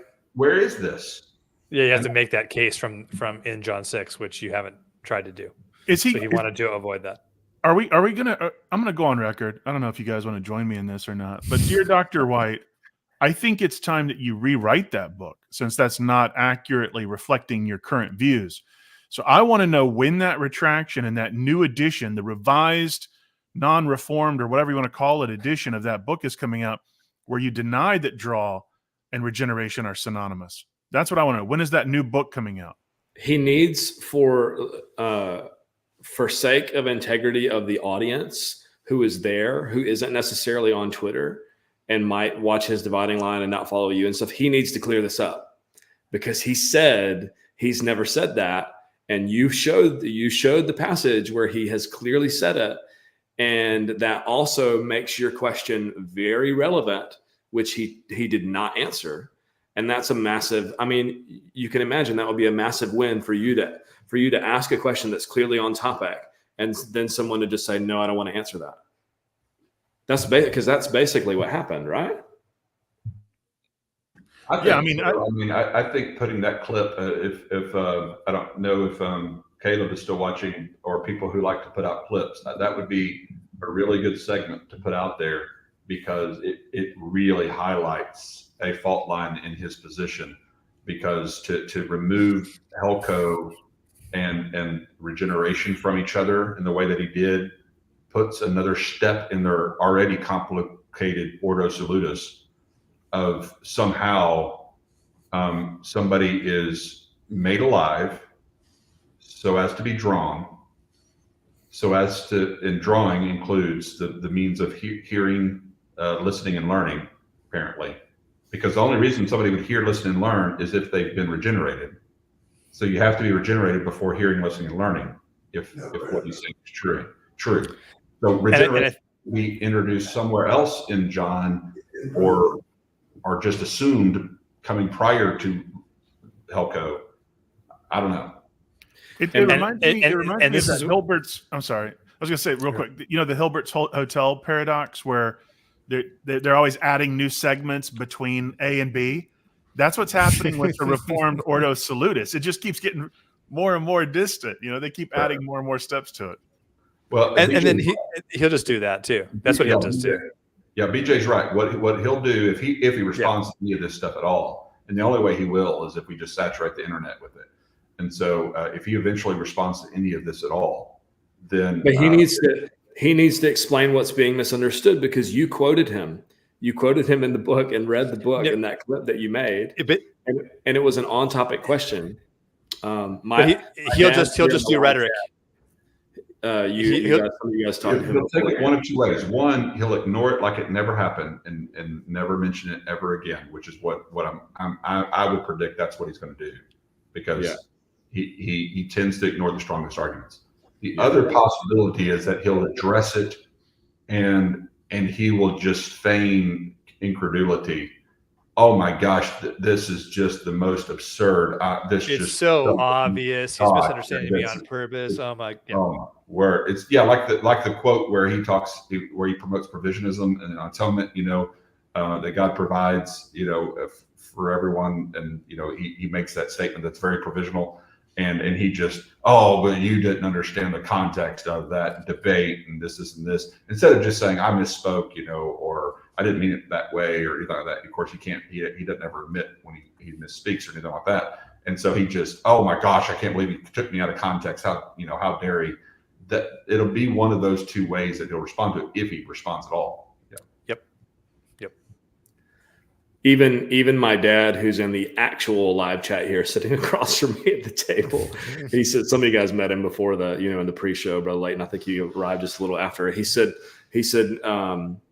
what was it? No integrity? No credibility. No credibility. You know, so White needs to now reestablish his credibility, because if you're going to say these kinds of things in the debate, that's going to seriously undermine your credibility. And I think, you know, if any of our Reformed brethren are watching, like, you got to take this to heart. I mean, like, I'm not saying that he was lying or anything like that, but I'm just saying what you said was not true. So there needs to be some clarification and some reestablishment here of credibility, because I'm curious if there's anybody in the side chat who watched the Del Tuggy debate and that could give us any kind of report on how that went. Oh yeah, somebody asked here, how about that Dale Tuggy debate? You tell us, Christian. We haven't had a chance to watch it, obviously, because we've been here. I'm really interested. I'd be really interested to go and watch it, because I think that's a really interesting debate topic. You know, is Jesus Yahweh? I'd be interested to hear all the arguments for and against that. But yeah, especially because I've most of my engagement with Brother James has been like with stuff I disagree with him with, but then obviously I agree with him on this. So it'll be interesting to kind of feel some of that rhetoric directed at an opponent, and what that, is that good? Is that bad? Does he make good arguments? Does he not? I don't know. It'd be interesting. So he said, okay. So Christian said it was a total shellacking. White cleaned house. Well, he needed a W after those 2 nights ago. It was shellacking the other way around, in my opinion. No offense. Maybe he just spent his preparation time on Dale Tuggy, Maybe, yeah. I mean, he's got 5 debates, I think it was, like in this trip that he's doing. This is 5 of 5, this debate that he's just finished doing tonight. So the man must be knackered. I got to give that to him. Well, he's bringing his trailer out, right? He like practically lives in that trailer, isn't that right? Yeah. Yeah, Dan Chapas says White is strong on Roman Catholicism, so that's a strength of his. Yeah. I mean, I think that was a significant moment there. It just seemed like there was a few moments like that. I didn't actually mean to click that comment. Sorry. There's a few moments like that where he just seemed to not answer questions, but Buzzbird, I agree. That's my difference with Dr. Flowers and maybe others here on that, is that I think he's talking about the apostles. And I think that's clear later in the chapter, but I think he's talking about those given. It's just the apostles; those are the only ones that are given, and that phrase "those given" is them specifically. That was a grammatical point that I felt like could have been highlighted, but wasn't really focused in on John 6:44. By the way, Leighton told me that he had to go at about the hour and a half mark, so he stayed 20 minutes beyond what he was planning. So he's just popped out now. He's got to prepare for speaking in the morning and that. What was I just saying? I just derailed myself. Something about the apostles. That is about the apostles. Oh yeah.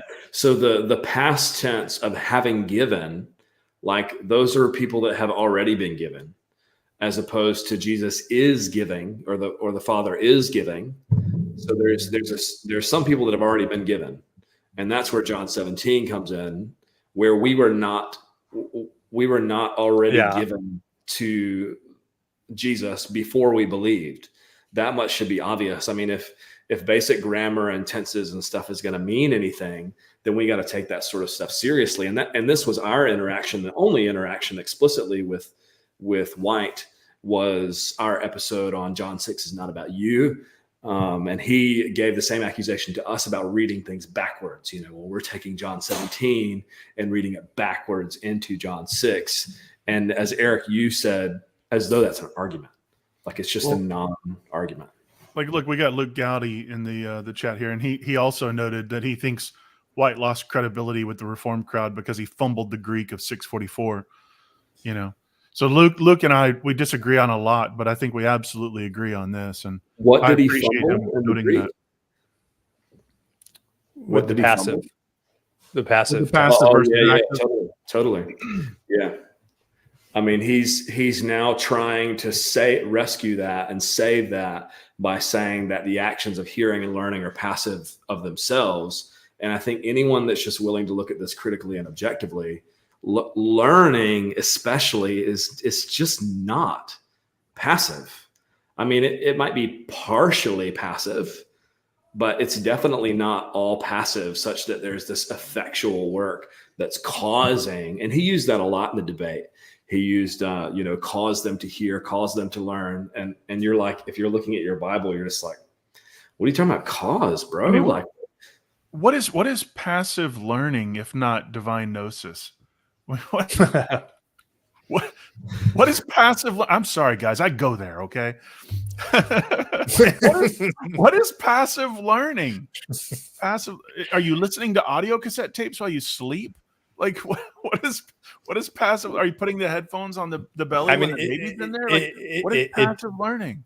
It definitely puts the responsibility on God, such that it leads to that idea that if the responsibility for teaching you is on God, then and that teaching is like effectual, right? And we're gonna make God this special pleading of he's the only teacher that ever exists where his lessons are never fail, and he only teaches certain people, right? We're gonna make up the special category of God as teacher, such that he teaches in a totally different way than any other teacher we know of. And let's say if we grant that to him, and his teaching is effectual, that does lead to an idea of secret knowledge, because it's his choice about who he gives it to, and he gives it effectually. That's gnosis. I don't know. Yeah, I agree.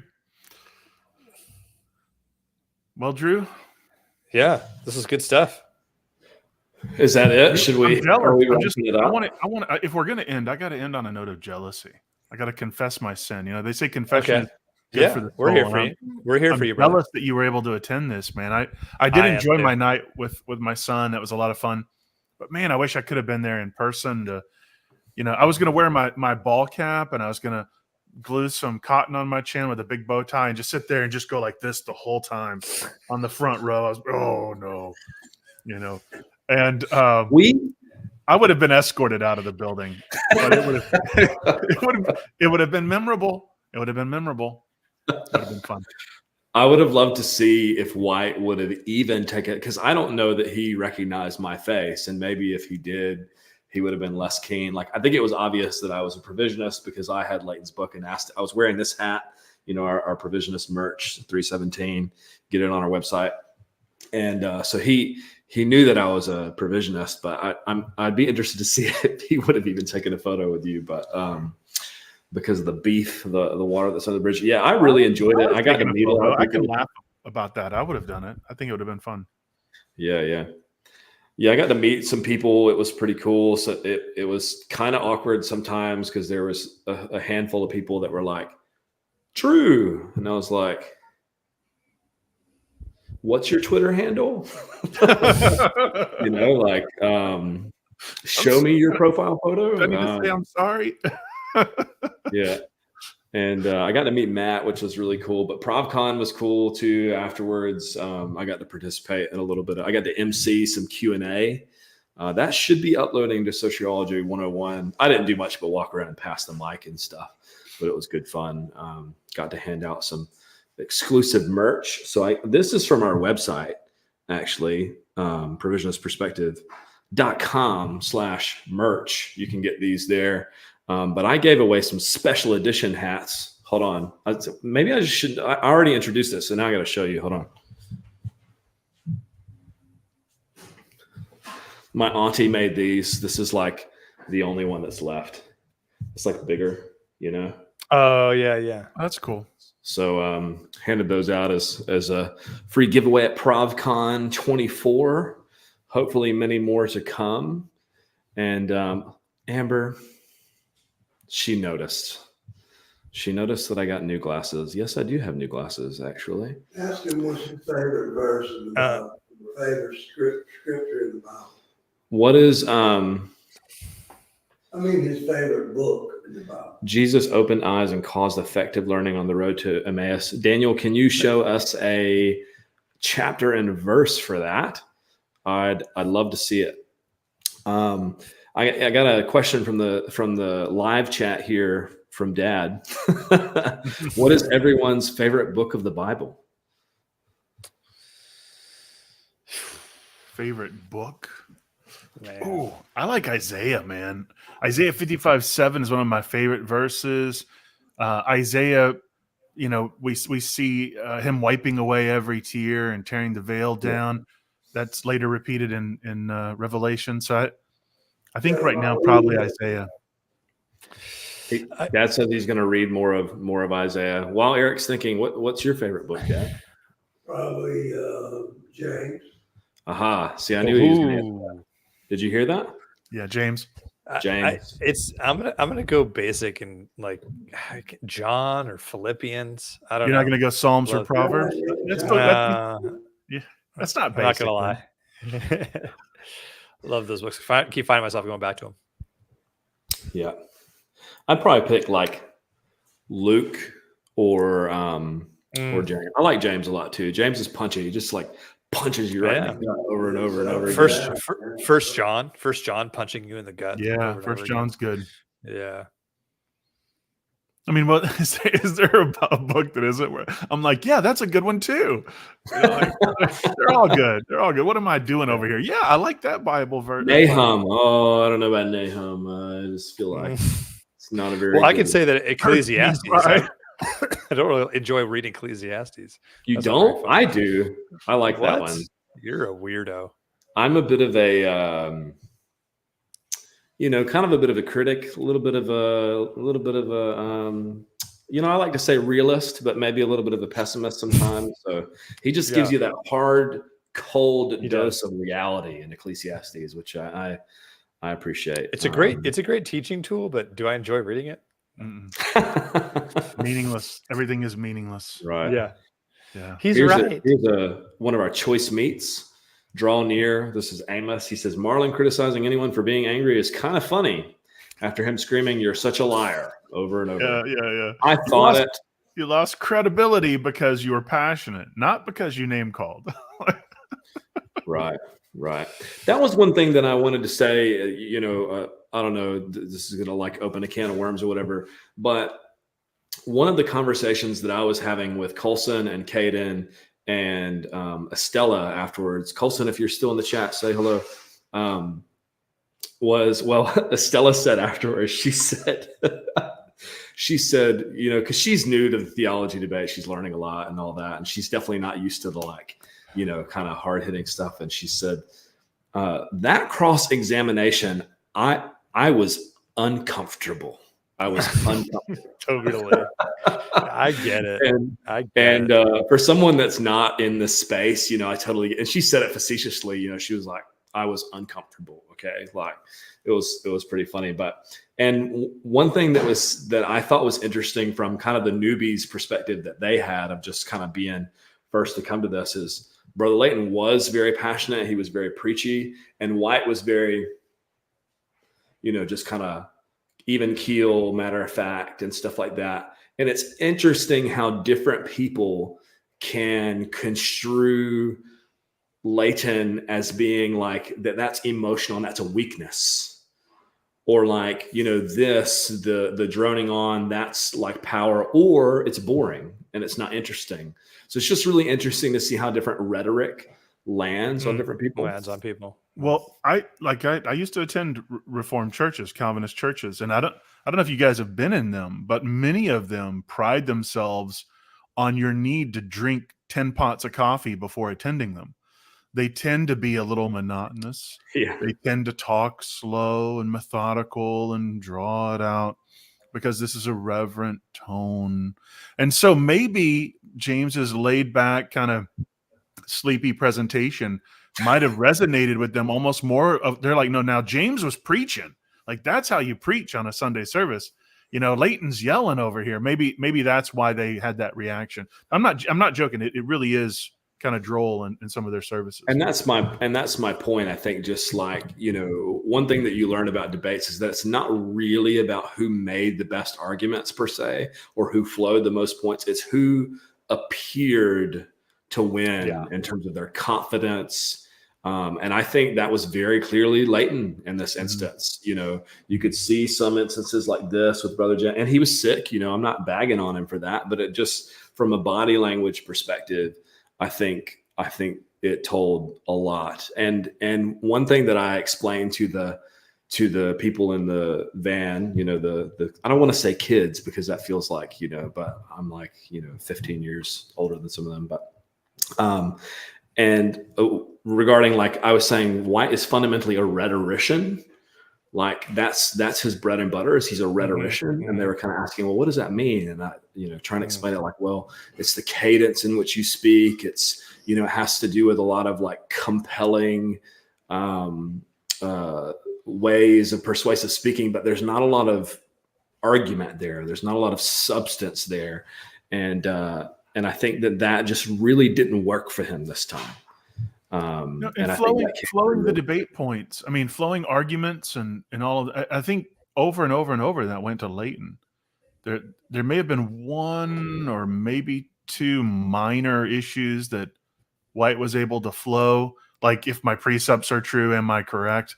Like, if you want to give him a point for flowing that. But like, I mean, there wasn't much there to flow. We're offending everybody. From Eric, maybe this is the cue that we got to shut it down. We're at 2 hours. Yeah, I hear you. We're offending everyone. Yeah, but we appreciate everybody tuning in, and I've had a lot of fun with this. And we didn't get to cover like many clips and stuff because I didn't want to waste a lot of downtime jumping around and things. And I figured we could just kind of banter. So I really appreciate everyone tuning in here. If you want to join the Patreon team, go to patreon.com/provisionist perspective. Go over to Idol Killer and watch his watch party. Especially if you've already seen the debate and you don't want to watch it again, you can watch the beginning and the end. I really just enjoyed, Warren, you're hilarious. Like just thank you, commentary and stuff on there. I thought it was really the rocket fuel comment with I sent you the that was really good. Expect a hilarious face shot of Warren on the social medias in the coming days. He told me not to post it. No. We're not doing that. All right, Warren, any closing thoughts, any blessings for the chat, the audience? Let's lift James up in prayer for a continued speedy recovery. And that the scales on his eyes might fall off regarding Calvinism, you know. Effectually, we're going to pray that God effectually removes those scales. How awesome would that be if God sovereignly decrees that James leaves Calvinism for provisionism? But no, let's lift up James for health, seriously, and let's try to use this as an opportunity to engage those that affirm Calvinism and build a bridge, hopefully, to get them to at least question and see perhaps our perspectives, and also get the word out so that those that are on the fence that may be susceptible to Calvinism can see some potential issues there. But no, ultimately, I was just glad that Leighton did this. I thought he performed very well. I had a blast watching it with my son, and anytime the truth is proclaimed, I have a reason to celebrate. And anytime there's iron sharpening iron, you're going to get sparks, and there was definitely sparks in the debate. But that's sign of a healthy church. I think it's when you say, I'm not going to platform them, I'm not going to interact with them, I'm never going to have this view challenged. I think that's when you start stagnating. So if there's sparks happening, I think you have health, and that's a good sign. Yeah. Speaking of stagnating, don't stagnate. The Lord has blessed you, and you have the waters of blessing. Don't let it stagnate. Let it overflow into others and bless them. Be blessed. Go be a blessing to someone this week. And until next time, see everybody later.